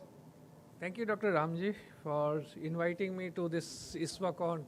This is my first time I'm attending this event, and I'm very new to this ecosystem, startup incubation ecosystem, because in the last year I've been working for last 16 years for international cooperation, for R&D projects, for matchmaking with the foreign partners. But the startup, investment in a startup, incubator, these were very new to me. So one day I was discussing with Ramji, I wanted to take some lesson, what kind of new initiative or something, the learning I can take up. So he said, okay, we can have a session where we'll teach you how to collaborate or how to improve the infrastructure within this country. So with this mindset, I came here to learn from you, take the feedback from you, not to give something to you. So my main purpose would be taking some feedback from your side and going back and try to implement in the government system. So here I'm standing not on behalf of the DST, that whatever the information I'm sharing, that's my personal thought. I will take back and then propose to the government for improvement or correction. The topic I have been given, mapping of infra and then sharing. So we all know, बचपन में जब मम्मियाँ बोलती थी कुछ भी सामान मिलता था कि बेटा इसको शेयर करो दूसरों से, शेयर करने से बढ़ता है, चीज़ें कम नहीं होता, बढ़ता है. So same concept we can have here also, like the incubator. If you have something and if you can share with other incubator or other startup, that will give you the visibility, that will give you the business, that will give you the future opportunity. Like in India, I will quote, there are many institutes, they have very sophisticated instrument, the professors, they have that kind of, like AFM, they have XRD machines, but they don't allow to use their instrument. They are afraid that they will spoil my thing. So they all keep their equipment in the project grant in the isolation. Now the PSA office around few years back, they decided, let us have mapping of the equipment given to the R&D academic institutes and the utility. Also we should know what are the utility they have been utilizing that equipment percentage, so that the government can decide if the utility is 100%, we can have some more equipment added to that area or the region. So, and the same way the incubator, we have been creating the incubator from the DST and the Nidhi Center of Excellence or the incubator or the Prayashala. We are giving the CapEx support, we are giving the sophisticated equipment, but whether they are 100% utilizing or not, so that kind of information we don't know. Many times I receive a message from a startup. So sometime in DST while working, we get the call from a startup, I need such kind of equipment, can you help me to guide me to the incubator where I can go and then use that kind of CNC machine or some specific equipment. But that time we are actually helpless. We don't have the centralized portal or the information where we can inform the startup to go and use that equipment at SIVA or go to Sign or go to somewhere, the Risoni. So that kind of infrastructure is a need for our, like DST, we have already supported more than 200 incubators. Then other Atal Innovation Mission, the BIRAC, they have been supporting, the BIRAC is supporting, then METI is supporting in creating the infrastructure, they are supporting the equipment, CapEx to the incubator. So these incubators are almost all in the academic institutes. Now, this is the journey of the DST so far, what we did, like we have the two components from the TTI division while cultivating a culture for technology development and deployment innovation. We have two programs. One is the technology development program, which in the academic institutes, we support the applied R&D. And at the same time, we, through entrepreneurship programs, we support different activities like EIR. Then we support Nidhi Prayas is there, all you must be aware, the Incubation Center, ITBI, Center of Excellence, and then Accelerator Program. Yeah. So you must be knowing that recently the government has announced the deep tech support through the RDI funding, Research, Development and Innovation. And huge funding has been announced, like 1 lakh crore for 5 years and then 20,000 crore per year. That investment from the government side for this deep tech startup would be there. Now for incubating the startup, we really need the world-class infrastructure where these deep tech startup could be incubated. Though we have been supporting through Center of Excellence, Atal Innovation or the METI, they have been giving the sector-specific incubator, they are giving the equipment. But at the centralized, we don't have such kind of portal where we can assess the utilization of that equipment or integrate with the academic institutes. So that's why the deep tech startup, like they are facing the unique constraint, like the funding limitation, resource scarcity, high risk R&D cycles. Then the deep tech startup with capital intensive equipment, their requirement. They need to work closely with the academic institutes where they can go and closely work, utilize the equipment, and then do their prototyping or testing. They also need to come difficulty in overcoming the value of debt due to the scientific uncertainty. Now here I wanted to get your feedback. Like from the DST side, we know these are the constraints startups are facing. But as an incubator, can anyone suggest, is there any additional constraint that deep tech startup would be facing? Anyone? with the limited learning experience for me, I feel that these are the resource constraints which startups are facing. If you know some other additional thing, then maybe while revising the policy or developing some new program, we can accommodate that constraint also, so that the startups should not face, deep tech startups should not face any constraint in future. So if anyone has any suggestion, maybe you can. Anyone has a question on that? Yeah, actually, I thought of asking some of the kind of opening the forum for interactive session, but actually what Dr. Rajiv is asking, some of these key pointers that he is presenting here, this session like interactive session from both the audience as well as DST and other. Dr. Praveen Rai, welcome sir. So sir is also here. So any of the thoughts in your mind or anything that you want to convey? Yeah, I think, yeah, someone is there. Yeah. I think deep tech mein there are two things, Rajiv. One is capital. So three things. One is that like if it is really deep tech, they require experimental prototyping facility, because their initial investment is very high, so whether one can get access to it. Second is that capital. Now everyone has capital, but the quantum of capital is that's needed is very high. And third thing in deep tech is very important for the success of deep tech is the access to the market. And most of the deep tech are actually B2B. So how do we converge all this thing, not only infrastructure, but infrastructure, capital and market together? What are the ways to incentivize, cooperate to bring in this deep tech ecosystem? I think this is one thing that you may want to consider while you frame the policy. Yeah, thank you, ma'am. So, three things. What already the equipment, capital thing, the RDI funding. So that's already announced by the government. The equipment is there. The third ecosystem or sustenance of startups. So government is already working on the revising the policy, government procurement policy. That's under consideration. They are revising that the startup can be accommodated, like the IDEX program. So IDEX, the startup, they have the market. If they are successful, definitely defense will purchase. On the same line for the government purchases, the government is already considering positively, and shortly we are hopefully we would be seeing that startups would be given the preference in the government purchases.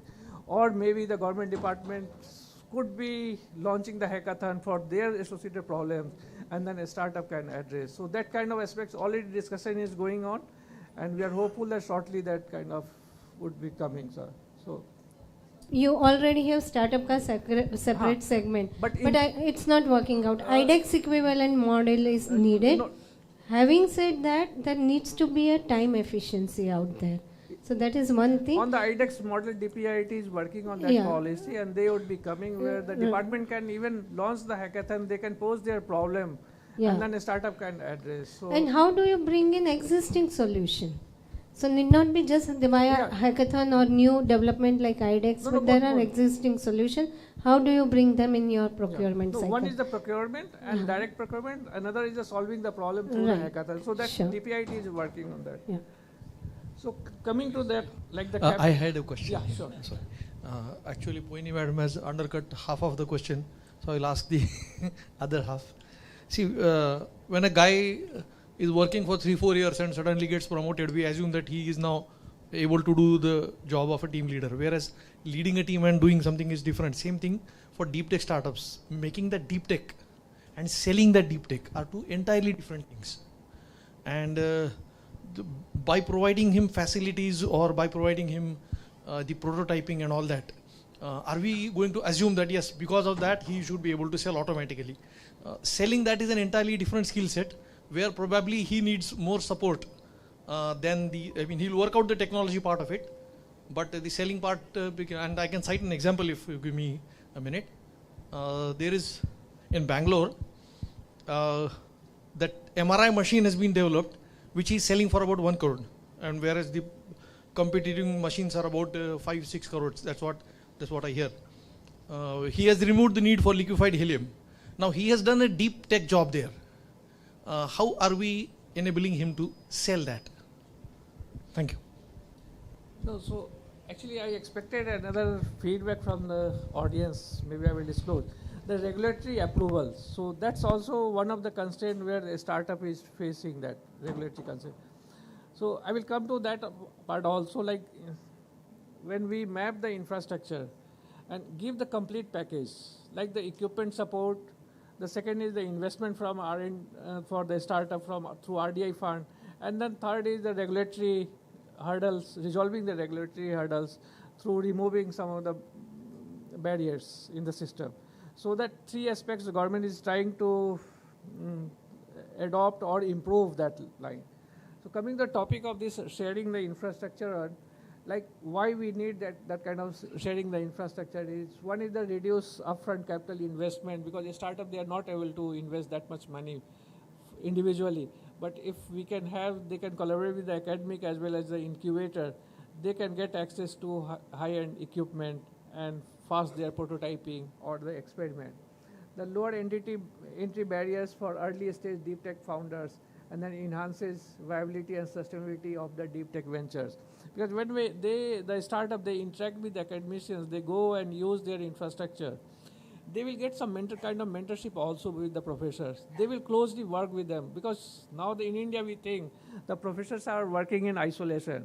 So idea for establishing the technology business incubator in the academic institute was for that purpose, so that the startup and academicians, they closely work. All the DSTs incubator are most likely 99% are in the academic institute. With that mindset that yes, a startup should closely interact with the professors, and at the same time professors should also interact with the startup. If they have something in mind, they have developed something, they should transfer to the startup. So the process would be very fast. So that's why if we can integrate or map the infrastructure, that will pave the way for interacting the startup with the academicians as well as the vice versa. So India startup landscape, if you see, there are several academic institutes and incubators. They have high-end, they are already collaborating, like the SAI in Bombay, they have equipment, their startup using. Then same the IIT Madras, the research park, their startup also they use. Similarly, the CCAM, the biotech, the venture centers, there are several incubators already they are collaborating with the academicians in their institutes. But still in India, out of the 200, only 10 or 15, the incubator established by the DST 200. So out of that, only 10 would be closely interacting with the academicians or the professors in the academic institute. Then similarly, the sharing the national mission and governance support infra also. Like the supercomputing mission, government is creating a different academic institute. We are DST under NSM, we are giving the supercomputer. But how much the startups are sharing or utilizing that infra. So that's another aspect where the incubator or incubator manager, they can approach the NSM, get the computer time for our startup so that they can use. In the previous session, one speaker, he was working on the data center. So he has already offered to a startup to utilize his data center. So in the same time, if the government and private entity, those who are offering the data center for the startup, if they can join hand, give their some time to the startups, that will boost the startup journey, and then it will accelerate the market entry. Another, the state and the center model is like the T-Hub and then Bangalore Bio Innovation Center. These are some of the incubator state and center partnership, the incubator creation. They have also high-end infrastructure. Now, current gaps are like the PSA office has, last few years back, they developed the iSTEM portal where they have mandated the academic institutes to map their equipments in this portal, and then at the same time they can give the fees, whatever the amount that would be charging for the researchers to pay and use facility. So on the same line, if we can ask the incubator to map their infra, map the high-end equipments, put the portal, and then through that portal, a startup can book their time for prototyping or for the testing. So that kind of infrastructure, if we can think of having. So already I mentioned the mapping of the high-end. We can skip the mapping of the small equipment, but at least the high-end equipment available with the incubator can be mapped and then given set the cost for that. Then user charges incubator can fix, where they can fix the charges for their incubatee as well as for the outsiders, and then SMEs they can fix. Similarly, at the same time, in the academic institute, whatever the equipment they have available, they can put their costs, the time, and then everything on the portal so that the startup from outside can see the timing and then utilize that. This is the digital enablement. Is the institutions and incubators should develop online booking platform for their own equipment and also integrate the same with the central repository. Then government and other access the time scheduling they can fix, and then they can give the startups or MSME the time slot they can come and then utilize. Now for that, what we need, because in the government system we maintain the grant register, we maintain the equipment register, but we don't have at the government department also we don't have centralized portal. So these are the steps what we can maintain. First, the list of equipment funded through the all government, not through the DST, but other ministries, whatever they have given. We can create the portal and then put that, then ensure the transparency in user charges, create accessible booking systems which are integrated with other impact. So if we are able to do, maybe we can lower the R&D cost for deep tech startup, better utilization of existing national assets, a stronger collaboration between academia, incubator, and industry, and then enhance the innovation outcome and reduce. So here I see the role of ISBA, like ISBA as a parent body for the incubator. Maybe if they can take some initiative, Prasad can take initiative, and then we can have a centralized portal. We can first request the voluntarily all incubator to put their equipment, the user charges on everything, and then we can, in the systematic manner, we can launch that portal for the startup SMEs. The other benefit, what if you allow the SMEs also, maybe if they interact or use in the incubator facility, maybe they can outsource some of their work to a startup, or at the same time, a startup can use the facility of the SMEs. So that way they can complement and support each other. So academic, startup, as well as the SMEs. So with this note, I will close this session, and maybe you can give some feedback, and then I will request the Isbacon to discuss, deliberate, and come out with some recommendation during the 2 days so that we can implement from the government side. No, thank you, Dr. Rajiv. I think since we have some more time, how many incubators having these infra equipment or facilities in their website? Wow. So, Dr. Rajiv, you see. So only thing is we need to integrate. Actually. Integrate that. So second question is that how many of you have a kind of national integrated platforms that we may not be having right now, but otherwise, yeah. So I'm just coming there, ma'am. So how many of you actually kind of at least created your login credentials in a platform called ISBA Hub? Okay, very good. And how many of you are really active at least once in a fortnight or weekly once? At least good. I think 4 or 5 hands raised in here. So I think, you know, this is the hint or direction that DST is trying to give us.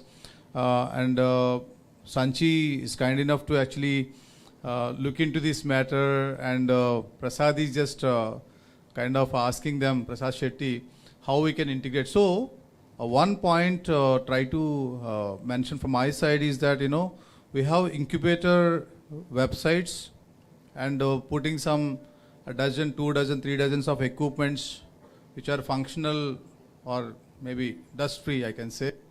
And the charges, how many of you actually really keep the charges for the facility, the service charges? How many? Okay, great. And how many really want to keep the charges as a cryptic mode intentionally? I mean, you don't want to display or disclose to outside world that these are the per hour charges or maybe per sample charges. How many really don't want to do it? Just want to know some genuine feedback on that. Yeah, tell me why. There are different type of customers, I would say customers, right? So startups coming from your very own incubator or maybe coming from your very own academic institute. So you can't charge the same thing the way you charge outside the world, right? So the moment you put up there, they also think that you're charging the same thing. So, but when people are really want to reach out for an equipment, we generally consider once or twice we give free of cost. But if they are coming in a a routine manner, they want to use it more than once in a week, then we say that these are the charges. No, I think that's a good point where I think every incubator, especially academic incubator, their own startups as their own students and faculty, and they have the subsidiary charges for that, and the industry charges are different, and also loyal customers who pay the service charges regularly, maybe another rate card. So I got your point, but I think it's very important to first define incubator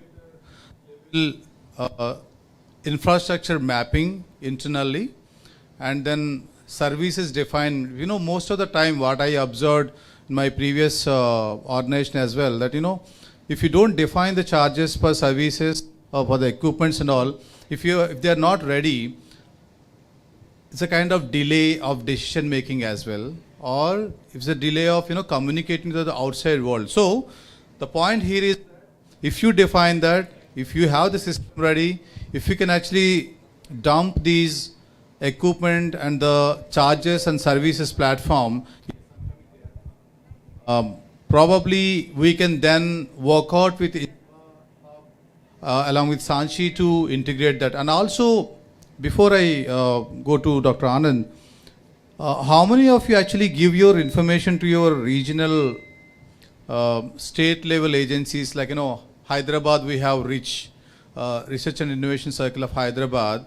They collected a lot of incubators information and the infrastructure also, because 48, 50 high-end institutions are there. So how not only incubators, but also from the institutions, like host organizations, obviously a part of them or majority of them supported by.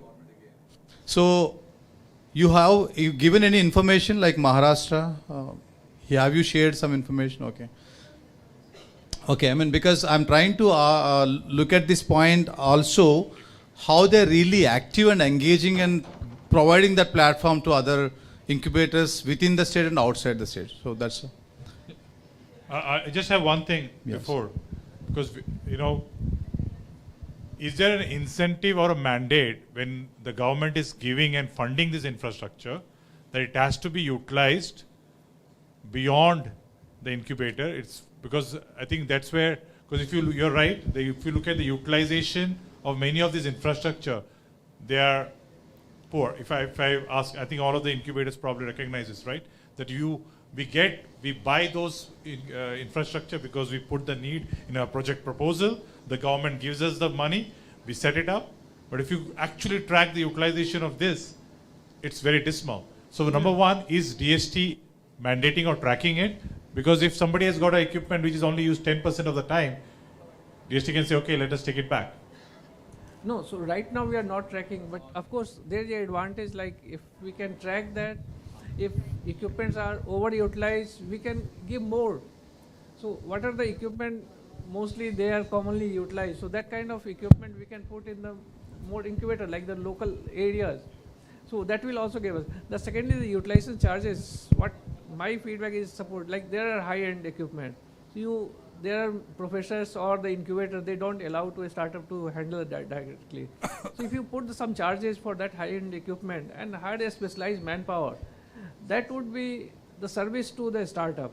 They can get accurately the correct way the equipment would be utilized, and they would be happy to pay that amount. At the same time, you can develop some trained manpower also. So the person who is handling that equipment, we have many equipment in different institutes. Yes. So the skill development is another part of that, handling the. I think that is very important missing link in the infra. Yeah, please. So I just wanted to add a layer to the discussion. You talked about keeping the rates cryptic, etc., etc., and we also talked about its utilization.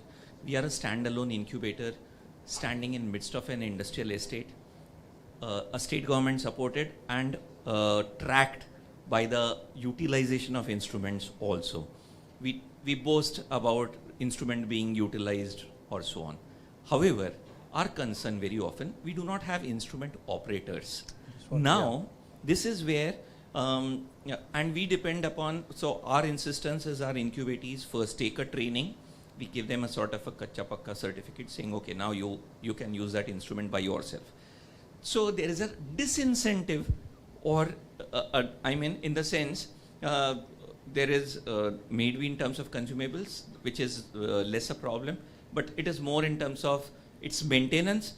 बिगाड़ते हैं और फिर बाद में जो है उसके पीछे repairs और maintenance अलग-अलग चीजें हैं. So this is it adds to it. And most often once you put up with the rate card and stuff which we have done, okay, then we are तुम्हारा 3 weeks से बंद पड़ा है, but then we are dependent on GEM to have the AMC and blah blah blah blah blah. So this is a disincentive. No. So however we may want this, sir, I also want to add quickly to this.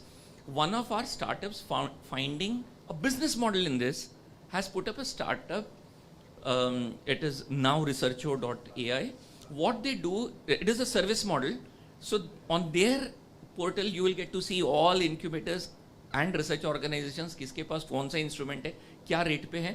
अच्छा, आपका sample मैं आपके पास से ले जा करके करवा करके एनालिसिस के साथ उसका रिपोर्ट आपके घर पे पहुंचा दूंगा.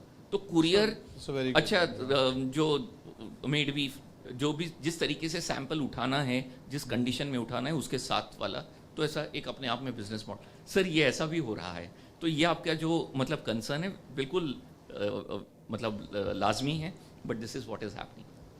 It's a good point. So no, actually for the operating the equipment, unless we know how many equipments are there, the kind of like the CNC machines, so if we know there are 10 or 15 in the incubators, and then at the same time the utilization, then in that case we can request the entity like the ISBA, they can have some skill development kind of thing. We can ask that manufacturer also to do some training, organize a training course. We can train the manpower and then deploy that manpower to that incubator.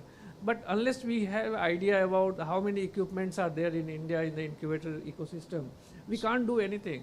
So because from the DST giving the equipment to the incubator, other ministries are also, so several equipment are being given to the incubator, but we don't have the centralized mechanism. So unless we have, we can't decide the next step.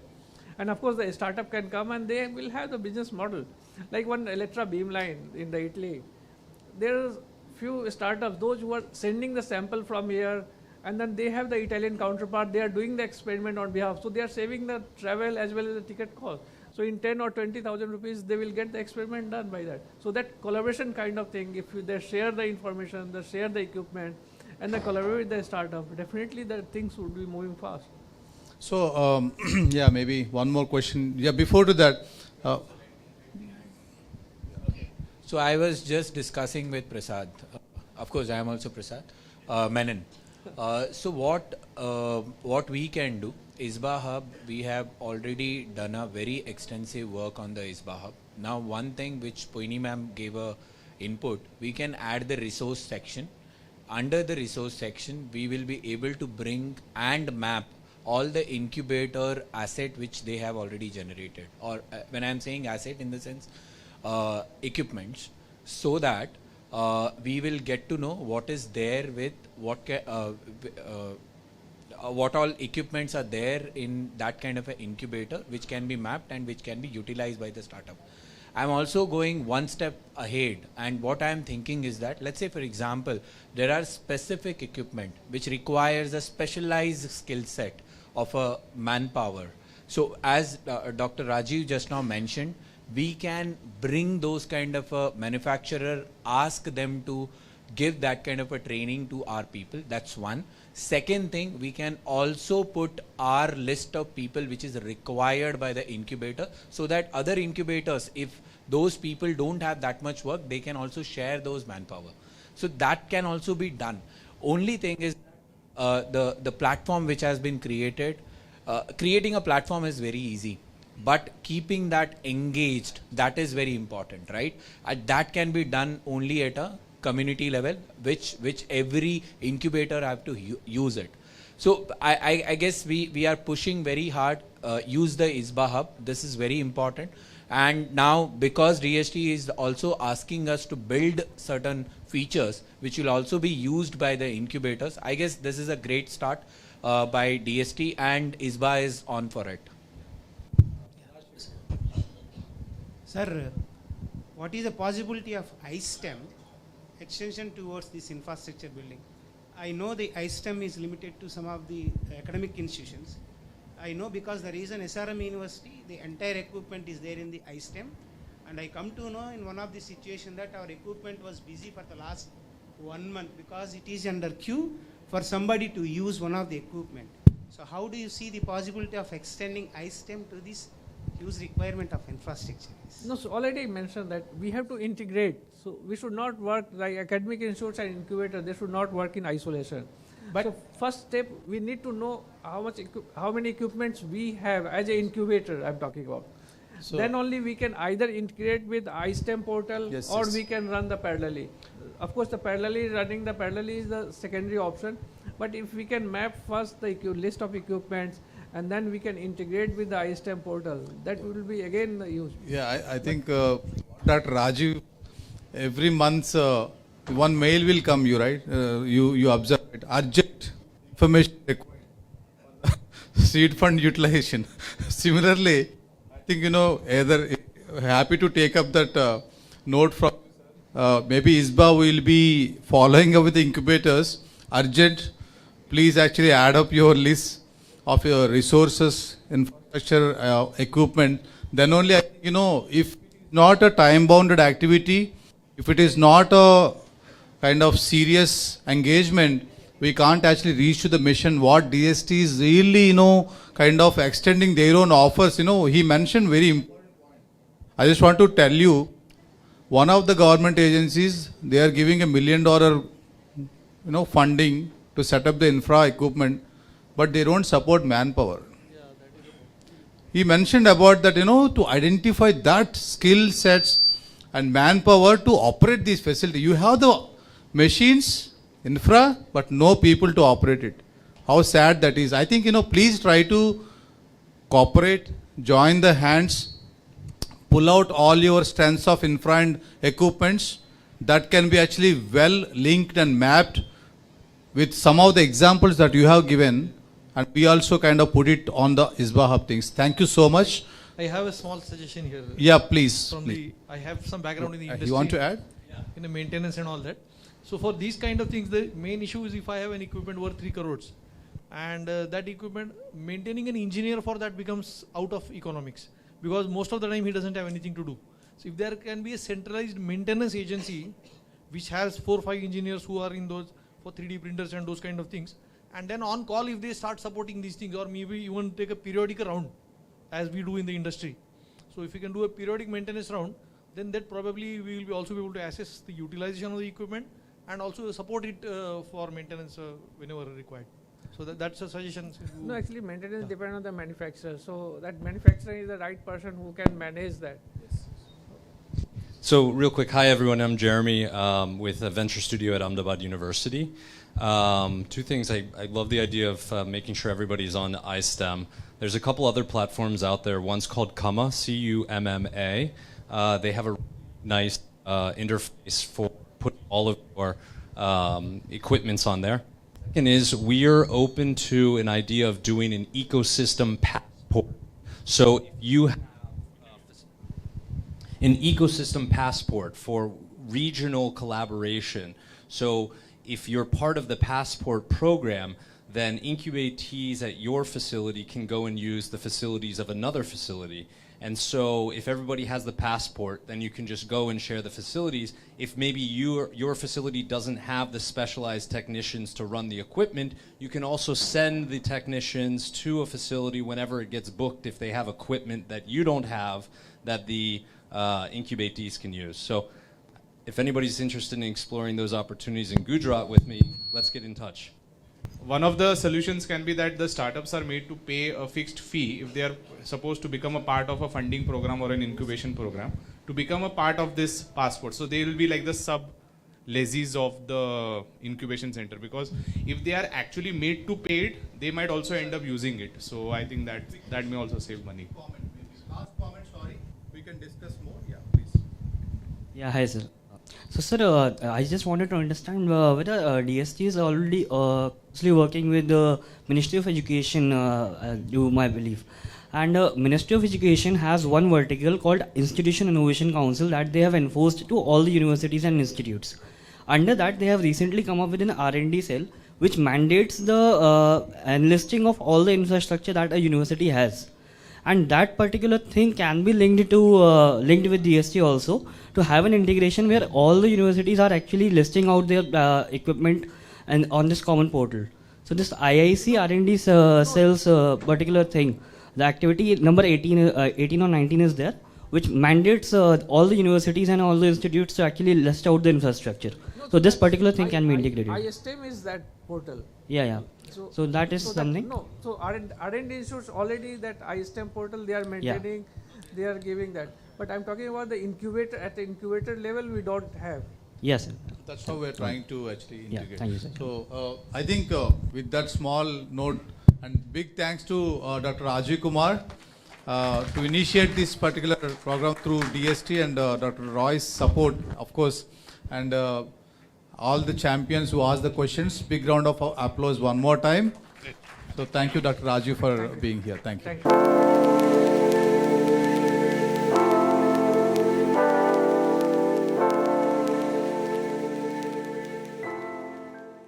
So that's an excellent session. I think it's also very practical, and I think as ISBA will make it happen. One of the things that I can say, Dr. Rajiv, is that whether it is iSTEM or with the suggestion what Jeremy just made, if you build it on ISBA Hub, we can always look at APIs so that the incubators or the startups don't have to go to multiple platforms in search. It has to be in one platform. So if iSTEM, because this is a government, if APIs are available, I think we can develop it. It's a great challenge that we can take, and let's put a timeline to that, and we will submit that timeline to DST, and we'll seek the support of all the incubators. It is for our own benefits, right? We can monetize, we can leverage, we can support the startups, and all those equipments that are lying idle or because we do not have the manpower to handle it or the demand for it, we can monetize it, and I think. When I say word monetize, the reason I'm saying is because we are talking about AMC support, we are talking about the consumables and all of that. I'm not talking about profiting from it and making it our main business model. Talking about monetization and funding and money, so our next session is very important. I think I will not spoil the movie by telling you exactly what's happening. I'll let Prasad Shetty do that honors. I'm going to invite Prasad Shetty, who is, I think anybody who has ever been to any capacity building, जहाँ पे word fund या money आता है, तो प्रसाद शेट्टी का नाम आता है. So let me invite my colleague, my partner in crime of ISBA, Prasad Shetty. Over to you. So I want to call Poini ma'am on the stage. I guess I don't need to give any kind of an introduction. She is like an institution, right? And we don't have to give introduction for the institution. But just to give you some kind of analogy, Poini ma'am and I have worked together, and she's been my boss for almost 17 years. And we thought, let's have an open conversation, which will have which we can touch upon certain pain points of the incubators when they are managing this kind of a grant. So just to you can take the seat so that I can. Oh, okay. No. So if it is 45 minutes, first of all, we both are proxying for original masterclass. Okay, so we are not original masters. Yeah, we are not original master. At least I am proxying for someone. What we could do is that maybe 15 minutes high level overview, and then half an hour conversation. And if there are not many questions, again we will take over between two of us. Does that make sense? Yes. Okay. Okay. So we thought about having this session. We always talk about how to manage the grants. We always had this kind of a capacity building program in the past, but now we have to think beyond the grant. How are we going to, because if you really see the 2-decade journey of incubator, so they have been seen as mentoring startups, coaching startups, and supporting early stage startups, right? But now we have also given a responsibility to fund these startups. So there is a scheme called Nidhi SSS, then we have a startup SISF, then we have BIRAC seed funding, BIRAC LEAP funding. So when you see these kind of a funding coming in, and also now there is an opportunity of funding which is like corporate who is coming in and they are giving us the CSR funding. So now we have ample of opportunity as an incubator. And when we talk about incubator managing a fund, the mindset needs to be shifted, because we discussed, so earlier panel, they were discussing about when an investor putting a money, they are expecting a ROI from the startups. As an incubator, do we have that kind of a capacity within our team? That's what exactly we are going to discuss. So tomorrow, by the way, there is some kind of a surprise. I'm not going to spoil it, but there is something is coming which is going to be a ready reckoner for many of the incubator in the future. Before disclosing that kind of information, I will dive into the today's discussion. So Poini ma'am, in your opinion, do you really think the mind shift is required at an incubator manager level or an incubator level, how they have to think or manage the grant, and what all going to be the source of funding for the incubator if they are thinking like a fund manager? Yeah, I think so. More than mind shift, we really, all of us really need to revisit the investment model that we are pursuing as of now, just to get a sense how many incubators here have any form of grant support for investment in startup. Quite a few, right? Not necessarily only from DST, but across all sources, which means that we have been doing this activity for a long time, but we are doing somewhat in a very grant management mode. We have to put in money within a year. I have to finish that, whatever comes my way. Sometimes it also happens that way. Or like when I was in Sign, there was a regular feature, Sign ne kiya hai, to you pursue those startup and then further support them and all those stuff. That's not how investors are working, right? Investors are working, so there are two aspects on investors. One aspect is that the activity of the fund itself, and it's mainly in four aspects. Once your AIF is created, you have fund sourcing for yourself. Then there is a mandate thesis, investment thesis that investors have. Team, which is before you incorporate, it is there. And this team is significantly different than incubation team, and we will talk about it. Yeah.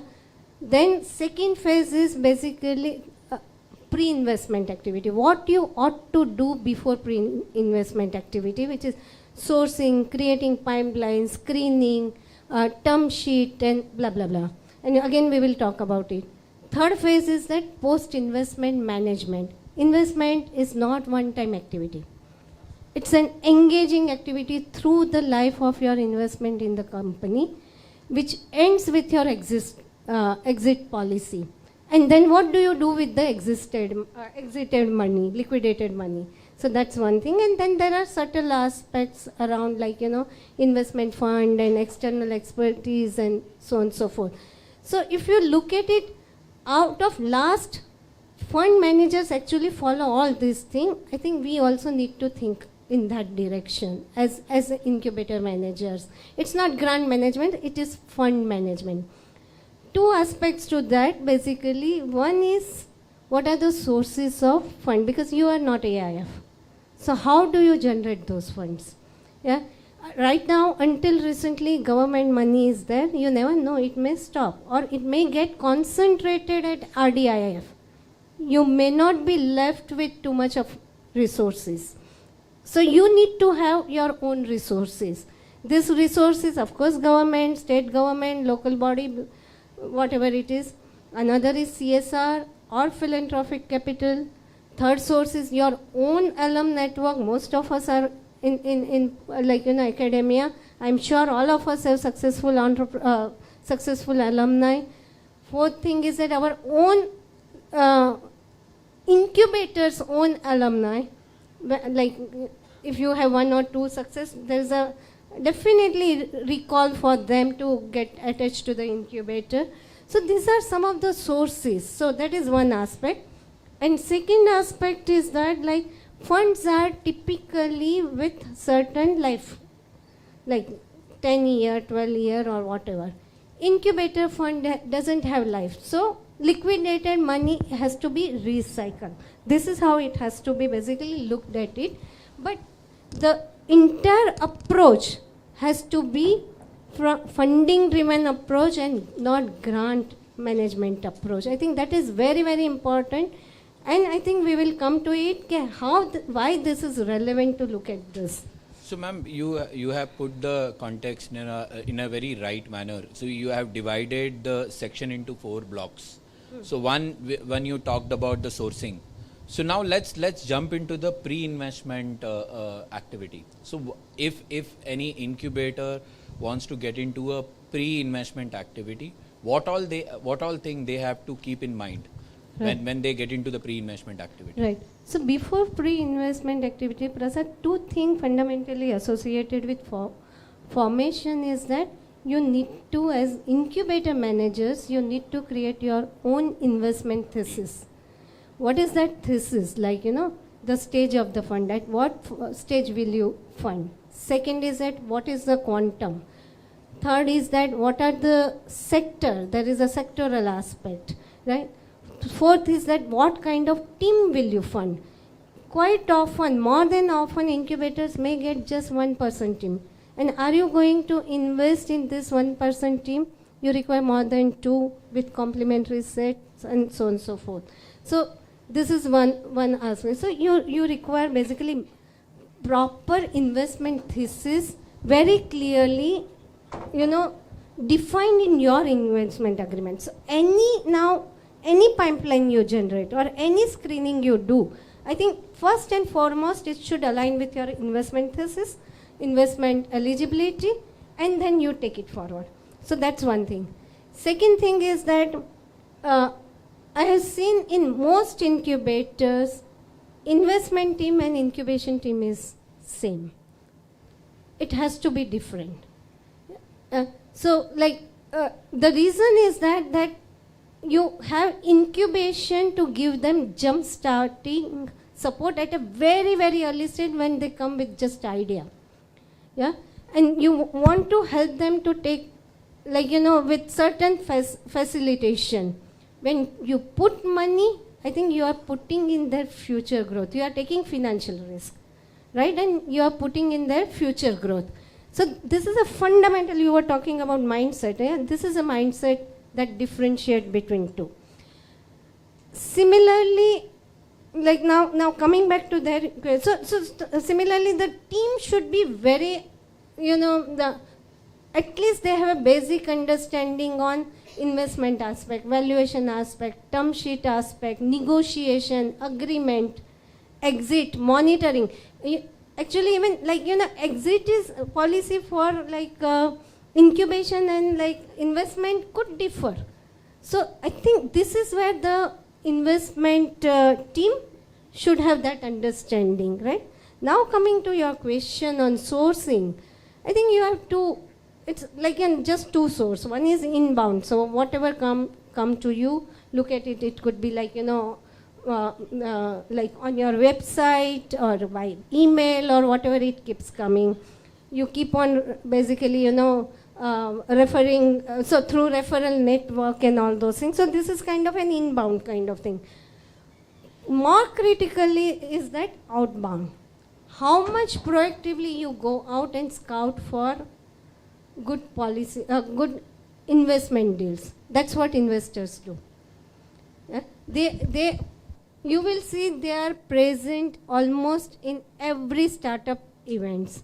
They go and meet other investors and try to figure out what kind of pipeline they have and they can co-invest, right? So outbound is more important. Keep on writing, keep on creating visibility, keep on looking for more and more, creating larger network where you can source the pipeline. This is how you have to do it. So it's not a passive, it's a very, very active activity here. Unfortunately, I have seen many, many incubators are just scouting within incubators network. You have to go beyond incubators network. I can relate it what Poini ma'am is telling, and we have done one exercise combining our investment thesis with one of the investor. I'm not going to name them, but we reached out to them and we told them, if you get a good deal, can we also chip in as an incubator? And it has worked out very well. So we have a portfolio company called Bellatrix. Bellatrix has been invested through one of the investor partner, where we invested a small check size. They were putting a large check size. We told them, we have this much money, can we also come in? So they were very gracious enough to accommodate that, and we were able to crack that deal. Yeah. That itself gave us a very good boost. Similarly, we have done a very bad deal also in the same scenario, right? But having said that, that gives you exposure. As Poini ma'am mentioned, it's not only the inbound activity which you have to focus. You will open a call for application, you will wait for people to apply, then you will screen it, and then you will try to fit into your funding agency's theme, right? And then you will try to put the money. But when it comes to the funding to the startup, you have to have a different mindset. That's exactly Poini ma'am touched upon, right? So ma'am, now you talked about fund sources, you talked about investment team. So let's jump into the investment committee. How important is investment committee? You are asking me basic question. So let me put this way: incubation team cannot be an investment committee.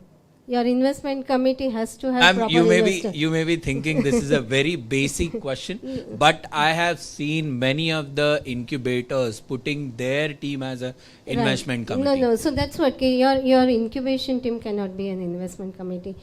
They have to be people from external network who have an experience of investing, maybe angel or early seed investors, not really later stage investors. There could be even technical expert based on your investment thesis, like, if you have sectoral focus, then have those experts out there. Also important to have entrepreneurs who have taken, their company, who have raised the funding, taken the company from one level to another level, or who has failed also, that will also do. But they understand the, entire startup mindset. So I think you need basically investment committee from that. So I think the process is something like that. You generate the pipeline, you screen out. So and let me put some numbers. You generate the pipeline, inbound, outbound, all put together, you have, say, 200 numbers. Your kitty is say 2 crore. And your number is basically, investment number is just 50 lakhs. So out of 200 pipeline, you are effectively going to invest in 4 companies. When you invest in 4 companies, you cannot take 100 application to investment committee level. So your screening process has to be so tight that eventually you take about 20-25 and bring out 4, best of the lot, right? So at screening level, which could be okay to have in-house team to do it, and that's where the in-house team becomes very important here. The screening criteria should be basically, one is that alignment, eligibility aspect and all those things, but what is the team? What is the technology level? What is the IP? Yeah, ownership of IP. What is the execution capability? Yeah, what is the future scalability? Because only if they are scalable in future, they will be able to get further investment, right? So there are multiple parameters that you will have to assess and bring it down to just 10% of the proposal. And those 10% proposal actually goes to investment committee, who understand the game of investment. Okay, so ma'am, you talked about while screening, there has to be a soft due diligence which needs to be done on the technology, on the team side and all that thing, right? But when you sanction some kind of an investment to one of the startup, what kind of a due diligence which incubators have to carry out? Because what happens is that many a time, because you are putting only 50 lakhs, you don't do a proper due diligence. Why due diligence is important? I'm going to combine this question with two things. One is due diligence, and how as an incubator, when they are structuring the investment deal, what kind of a negotiation mindset they should be having? Right. If you can throw light on that. So let me come back to due diligence. I think due diligence is at a screening level you do it, and that's basically more on the obvious and open facts, which is team, IP, market, those kind of aspects, right? Future scalability, past fund, capital structure of the team and all those stuff. So that are more of an open aspect. There are two things basically you may want to consult external expert. It is on technology side. Not all the technology is understood by everyone, so is the market case. Yeah, so this is one thing. Once you approve it, you require financial, legal and customer due diligence. No one is going to give you access to their finance document or legal document or customer access unless and until startup knows that, okay, I am positively considered. So I think due diligence process has to be basically separated in this two things. More than, forget about, so customer due diligence we can do, because you talk to the customer and try to understand the value proposition and market and all those things, stickiness and all those things. But I would, like in our experience that we ran at Sign, I would strongly recommend that financial and legal due diligence, it is good to have an external expert. Because I don't think any one of us have understanding to do that kind of compliances related due diligence, contractual related due diligence, regulatory due diligence and so on and so forth. So is finance. So this is very important, that at least these two aspects, it is good to take an external help out there. What was your second question? So this was two questions: due diligence and the investment negotiation. Negotiation. Yeah. I think negotiation is basically you start with the term sheet, right? So valuation and instrument. So and of course there are hundreds of other, dozens of other terms and conditions. Same thing if as an incubator and for a first time investment, if you are not, equipped to do the valuation, best thing to do is in a convertible note. And let the valuation be decided in future, linked to the future investor. So there are two, so let me try to combine. One is that you can directly do in safe note. Safe note is it's a promissory note kind of thing. There's no instrument, there is no valuation out there. But promissory note has certain regulatory limitations, so you cannot invest beyond certain number. So we keep aside. Second is direct equity. When you talk about equity, it becomes a valued round. Yeah. So if your investment thesis is that we will always invest 50 lakhs against 5% equity, you can do that. You may get company, you may not get company. But you will not get a quality company in that Whatever, case. I will keep it aside, but you may get company or you may not get company. But otherwise, I think best is to get into convertible instrument. Don't even create don't even get into valuation game. Ma'am, can you throw some light on which kind of a convertible notes? So there are notes, there are instruments. So there are CCPS, compulsory convertible preference share. Those preference share gets into the share side of the balance sheet. There are CCD, compulsory convertible debenture. In fact, debenture is debt, and if you are a Section 12A company, you cannot do debt. Under income tax act, that is not permitted. So far there is no scrutiny, but the day there is a scrutiny, all SSF people are going to come into problem here. Yeah, but you cannot do debt until until it is converted, it is debt, but it's a quasi-equity, because once it gets converted, because it is a compulsory, it is converted, it becomes a equity thing. So these are the two things. So that means you're indicating it will be always a good idea to go with the CCPS and CCD always, yes. and not the OCD and the OCPS. No. By the way, OCD is not the OCD. OCD is optionally convertible debentures, and OCPS is optionally convertible preference shares. Okay, so now how important is the investment agreement? Equally important, because that drives the relations between investor and investee. Yeah, right from progress. So in terms of investment to progress monitoring to access to the information to exit, everything gets covered under investment agreement. And again, it is important that your term sheet and your investment agreement are drafted by your legal team. I had ample of example. People would ask me, "Aapka agreement de donge?"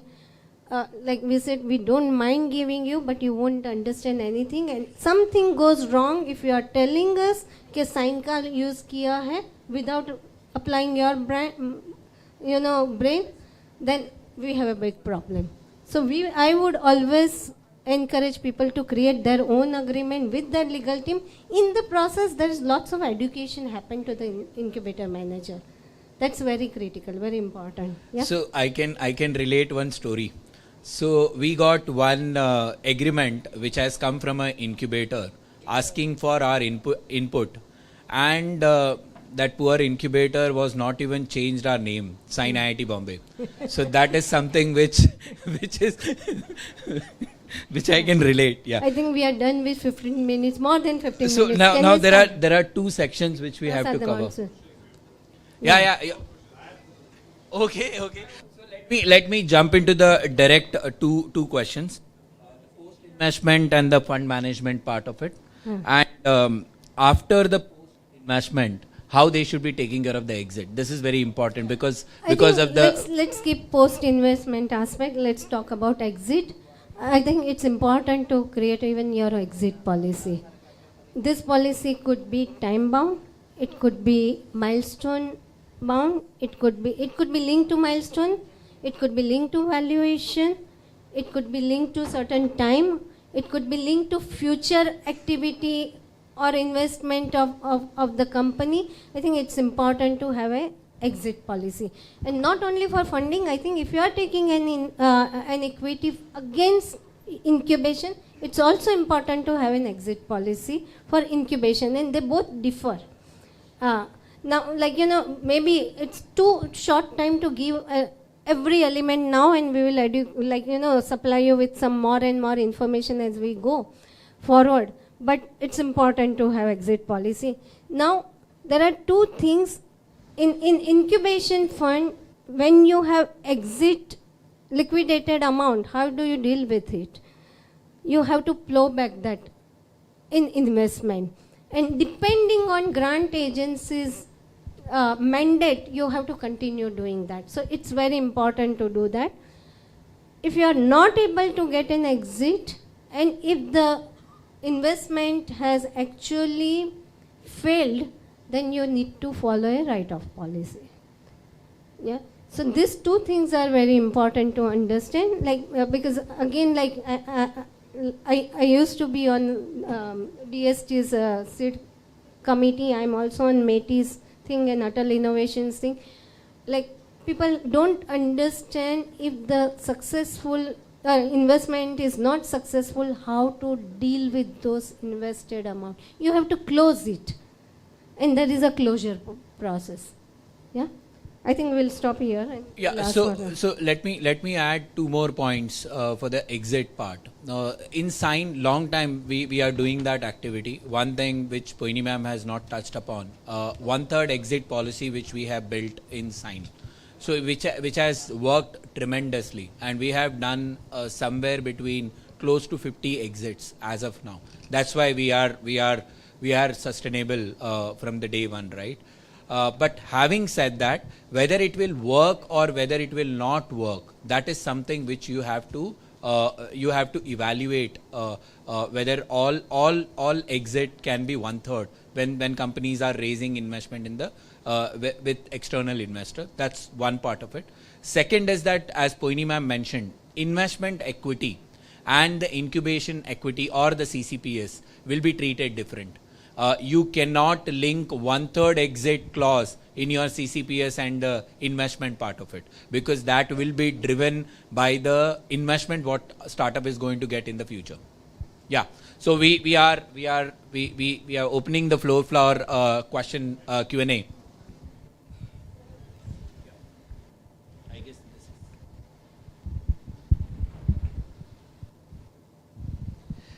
Ma'am, 2 questions on behalf of what is funding agency, incubator and a startup.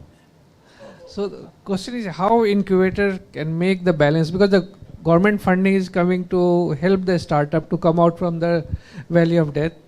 Similarly, incubator has to make the sustenance, and a startup need the fund at the right time.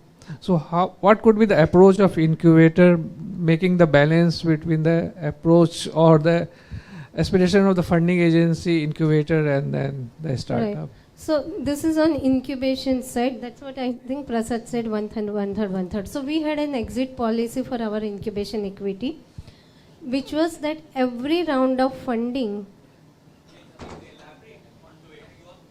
I'm coming to. I'm coming. Badalkar, I am coming to that. I was exactly, my thing was on that thing. So so we would hold, say, for example, 3% equity in a company, and our terms of incubation for would be that every round of funding we will take exit up to 1/3. Not necessarily we will take entire exit. If we find very, very high potential company, we may take basically even less than 1/3, okay? Or we may pass it also, right? But we had that term that every round of funding we will take 1/3, 1/3. Now, every round means only 2 rounds, because 1/3 we would keep it for the future upshot, or if it fails. Now, rationale, I think it is important to understand the rationale here. Rationale is that our incubation support is highly subsidized at a subsidized cost. So we have to recover costs. So first 1/3 when we take it out, it recovers our cost. Second 1/3 gives me some additional equity as an incubator, additional liquidity as an incubator to play around with my future activity. And last 1/3 we will leave it as a possible total upshot. Now coming to, this is my terms, but investor should be agreeable, right? So if investor is going to invest, say, only 40-50 lakhs, investor don't want that liquidity to go beyond company. They don't want to give that money in secondary transaction. That's where we would negotiate.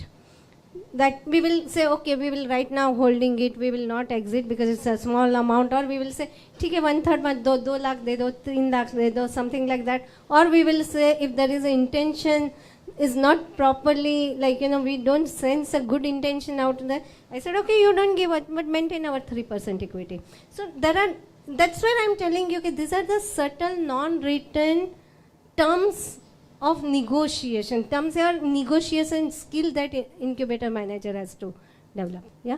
The last very small question, one more. Like the investment committee, private investors are there in the incubator committee. In the same round, ethically, whether it's allowed that investors should also include to or fund to that startup? I would say, yeah. question So- because so- because you said that, right? We also write a small check because then the No, so different. Prasad, let me put this way. The company that I'm assessing, it has raised some kind of a small fund from the investor who is part of our investment committee. That person abstains, okay? Because there is a clear-cut conflict of interest, that there is a public money, philanthropic money, and he or she has an influence to basically invest in that company, and it becomes a shared risk.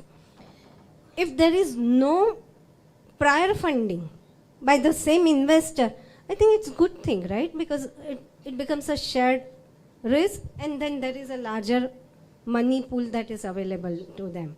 And plus, their due diligence process, our due diligence process combined together becomes a very, very tight process. So I think to that extent, post, is possible. Pre, I think you should avoid. Clearly avoid. In fact, let's say, for example, one of the startup is raising 2 CR and your fund kitty is allowing only 50 lakhs. If they are able to raise investment from other investors, you can always piggyback on that investment, right? That is something which you have to play. So that exactly Poini ma'am is telling, as a portfolio manager, you have to have that kind of a mindset when you are investing in those kind of a startups. How do you close any equity investment that goes bad? Write off. So there is just take it to the board level. I think now most funding agencies, including DST, has given that authority. They also have a clarity. They have given authority to the incubator to write it off. So any investment which has gone bad, in your annual account, at the time of your annual account approval, take it to the board and take it approval for the write-off. But I think more importantly is that you have to assess why it has gone bad. Because you have to justify writing off those basically investment. So it's very important that you assess why it has gone. There could be genuine reason, there may not be a genuine reason, right? So non-genuine reason is something you may want to somehow recover that money. Yeah? Okay, so just to give you an exit thesis, right? One is you can put some kind of a time frame. Within 8 years, you have to have an exit option. Okay, that's one option, right? When you get an exit thing, if they don't raise any kind of an investment. Let's say, for example, if company is not performing, maybe more than 1 year or 2 years, they have not filed their balance sheets. They are inactive in the MCA portal. That's the time when you have to reach out to the company, whether they are really working on the project what they are working on. If they are not, then as Poini ma'am mentioned, take it to the board and just write it off. Because otherwise it's like a Hanuman tail, right? And you will keep building your tail, but there is no end to that. So you have to bring some kind of a closure for non-performing companies. Ma'am, one question here is that with respect to remuneration, right? We all know that the incubation ecosystem right now is structured through a lot of limitations where it comes to payment of salaries, this, that, etc. Right? Very few of the incubation managers are actually drawing salaries which are comparable to market salaries. What are your views on creating an incentive-based structure? Like most of the AIFs will have a carry, right? Now, how about creating an incentive-based structure for the incubation managers for... I understand. I'm going to write a blog very soon on that. Yeah. See, carry is something like, fund managers raise money from private LP and they promise certain performance. And if those basically, they go beyond certain performance, carry is basically comes into play. And not all LPs are giving carries at the same number that is basically, that we are average that are discussing. In fact, there are funds which are agreeable to, and carry is at the end of the fund life. Here there is no fund life. Carry is, who asked that question? Badalkar, I finish that and then I'll tell you. Yeah. So here it's a grant that is coming to you. You have not promised any performance and return of that money with certain ROI to them, right? I don't think incubator managers should ask basically for, look for carry at all. It doesn't make case at all. Yeah. I have a In fact, yeah, you are a conflicted man. Yeah. So, yeah. So the thing is that there are, so for example, Sequoia gives carry on deal-to-deal basis, but they have also option to claw back. Ke first deal mein I have given you carry, but second deal basically goes fut, that carry gets, clawed back. Yeah. Badalkar, to your question, carry is like for fund managers, funds. What happens is that they say raise 100 crore of funding, and then they say that we will give you 20% ROI on that, which means they are supposed to make at least 120%. Yeah. And then there is something called hurdle rate and all those things. So you have to remove that and balance that profit, whatever is left. Fund managers and LP negotiate this profit ka 20% will be given to fund manager because they have outperformed their commitment.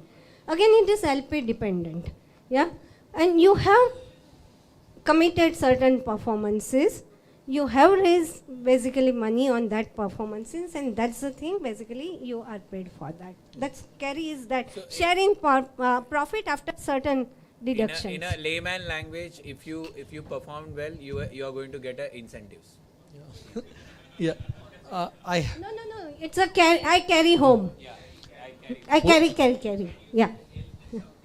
LP is limited partner. Limited partner is who are putting money in that fund. So Badalkar ji, we will have a different chat.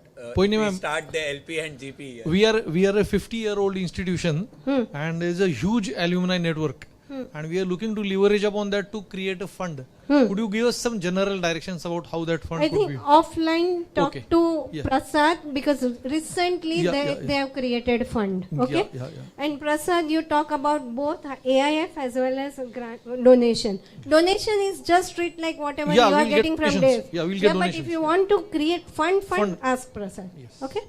Yeah. Thanks. Because it's a long process, and right now we cannot. So let me take this platform and give some kind of information. So yesterday only we have launched our 250 CR fund. So which is like a 150 CR with a 100 CR of green shoe. Basically the idea was there was a gap in the deep tech or a technology sector where incubators were coming at a very early stage, somewhere between 50 to 1 CR, and in some cases you are going up to 2 CR. So this fund will bridge a gap of, so let's say for example, if you have reached to a MVP stage and now you are not able to raise a funding from a serious VC or an angel platform, we will be able to bridge that gap. So by giving them 3 to 15 CR of funding. But remember one thing, Sign is able to create a fund. The entire strength comes because of its past performance of the companies. Sign has the 20 years, the company that we had incubated, we have 6 IPOs lined up out there.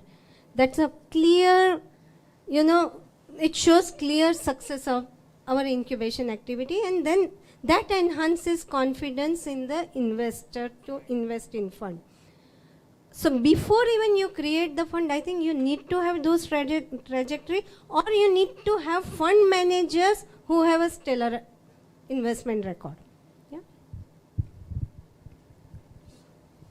You had mentioned that the incubation team should be separated from the investment team, and investment team, after they've chosen and invested, there still needs to be a constant interaction with the invested company.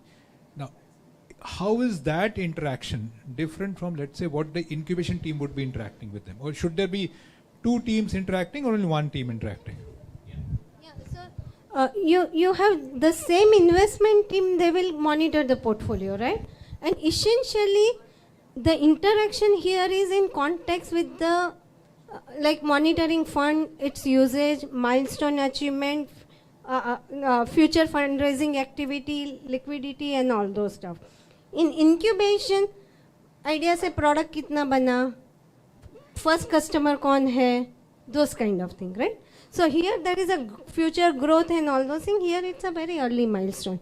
So same team can do it. In Sign basically, we had Prasad is managing investment portfolio, and you ask like आधी रात को उठा के मुझे और प्रसाद को बोलो, we knew every status of our company, every status of each of our company. आधी रात को उठा के बोलो. We had so much close this thing. Now they have a fund. There is a different fund team which will do the same thing. So just to add that, so incubation team and the portfolio team, so they are going to go hand in hand. So when you invest in the startups, they are the team who will be scouting, who will be taking inputs from the portfolio team as well when we are investing in the startup. But having said that, they are the one who is going to scout it. They will be doing a initial level of due diligence, what we talked about. Once the IC approves that investment, then it is entirely portfolio's baby. They have to take care of that baby. So when I'm saying portfolio's baby, because they have to carry out the due diligence. Due diligence of technology and the initial levels are very different from what legal and financial due diligence are. Once you have invested, then you have to nurture that startup by connecting them to a right investor, right corporates, right people, right? And that is portfolio team's job. Your incubation team gets into those jobs, then who is going to take care of your incubation activity? That's very important. And on top of that, when you have to take the exit call, portfolio team is well updated what the startup is doing. Then they will be the essential team who will be taking a right call. Whether to exit, whether not to exit. We still have an equity in Atambak. We still have an equity in IdeaForge. We still have an equity in Sedamac. Why? Because we have taken a very, very important call at a very important juncture. So my question touches a large number of aspects that you have recently talked about, and this is about the 1/3 thing, and then retaining this aspect. So I also, because I can name these investments, in 2004-05 we started with Gujarat Biotech Venture Fund, and it was an AIF. Eventually we had to exit from a company because it was a close-ended one. Now, and you talked of this AIF and donations from alumni, which is again something we are working on to. Do you think such limitations that we had to exit when we could see that the valuation got 7x or something over 5 years, but then we could see it going to 15x, 25x, whatever, over very short period of time, but we were constrained to exit. Do you think in the future instrument, whatever we do, AIF or whatever, how can we take care of this aspect? Badalkar, AIF comes with lifetime. Certain lifetime, right? It has a lifetime, let me put this way. Yeah, it has a tenure. So at the time of closure of fund, you have to take care of all your investment either as liquidation or as basically write-off. Okay? If you are taking this alumni and what we are talking about, I would say incubation fund through various sources like philanthropic and all those things, you are not creating an AIF, you can continue with them because it doesn't have life. Yeah. So that gives you a flexibility to hold on to that investment. So I come from Arunachal and we have a team from Nagaland and other northeastern states. But currently we are at very nascent stage. Our startups may have a investment readiness level of 2 or 3. And investors like you, incubators like you are not interested to invest in our startups. So we are just here, we are also learning as an incubator. So ma'am, what kind of suggestion that ecosystem level mechanisms that we can adopt as northeastern incubators to boost our IRLs of our startups, to convert them into scalable and also investable opportunities? Fantastic. Yeah, very good question, because I was actually expecting this kind of, questions in the previous Northeast session, which didn't come out at all. Nahi hota hai yaar. Can you hear me now? Yes. Okay. Now I'll tell you, you need to create a very, very different model which is completely away from mainstream.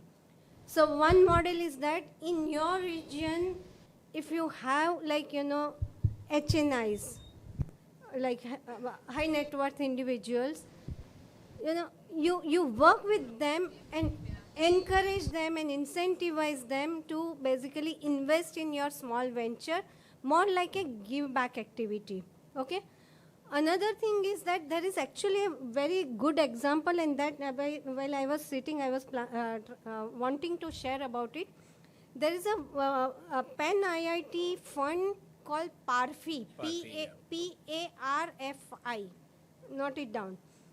That fund is actually AIF fund, but only created out of philanthropic money. Yeah, and the fund is structured in such a beautiful way that at the close of the fund life, they don't have to give money back to those contributors. But the fund will act as a AIF so that they invest in form of equity.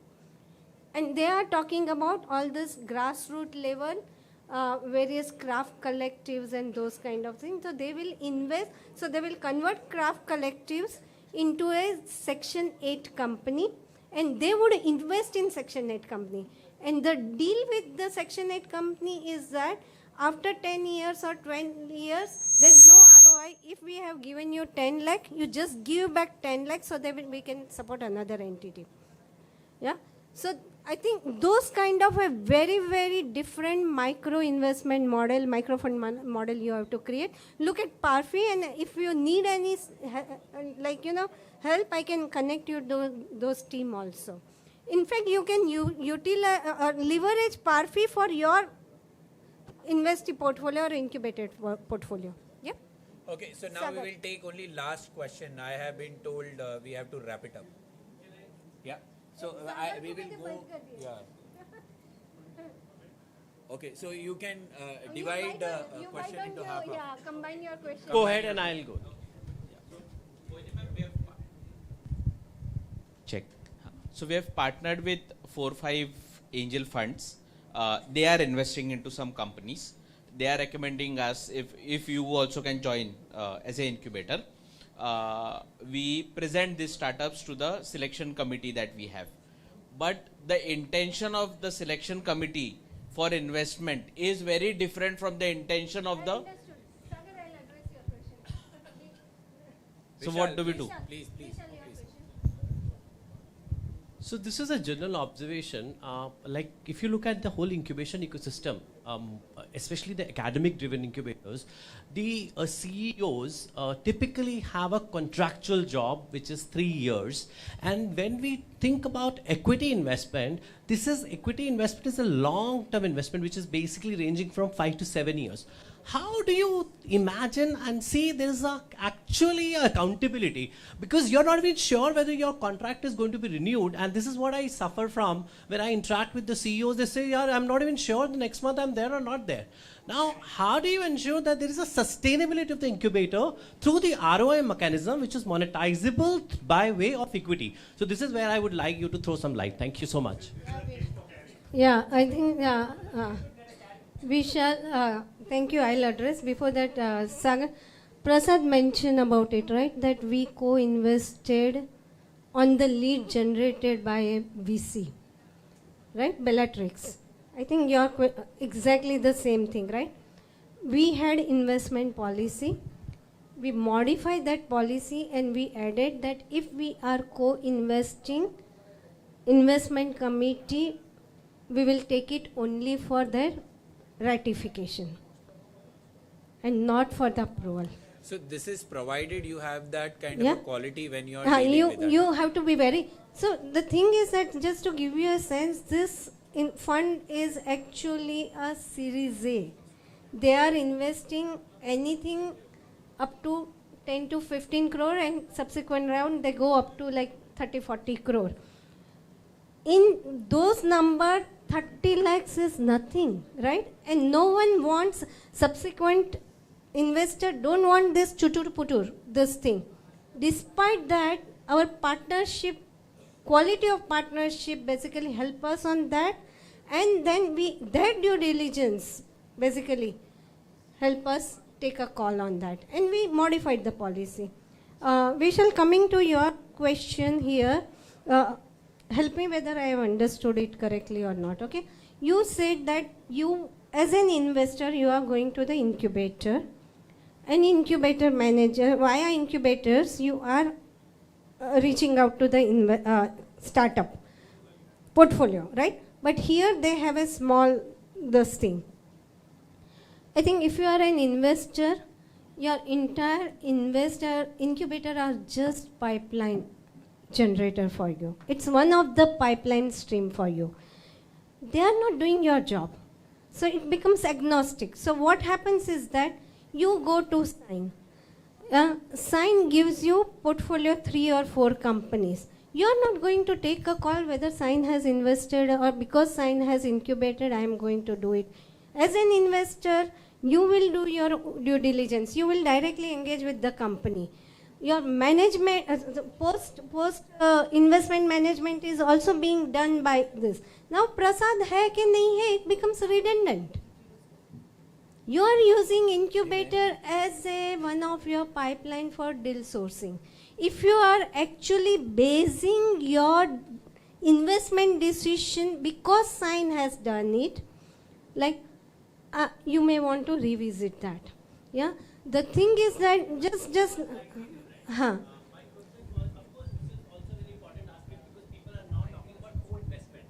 Yeah. He's saying that I'm going to fund you only when there's a matching fund, and that's where the angels fit in well. But I think where I was coming to, it was not from my perspective, it was from the overall structure of the incubation perspective. So, that the CEO, so Vishal, let me. they have a part-time job. Second is that Yeah. they're not sure whether they'll exist after 3 years. No. So okay. You understood. I got your point. I think that's where I think government also have to do due diligence. In fact, DST mandatory requirement is actually you have a long-term CEO or this. They have that. It's not even for funding. They have that requirement even for incubation support or prior support or whatever it is. It has to be that way. Yeah? So I read that question in a different way. If the incubator CEO or the incubator, whoever is heading, if that person is not able to make the incubator sustainable within 5 to 7 years, then he has to move out. Yeah. I think are we closing here? Yeah. Yeah. Thank you very much.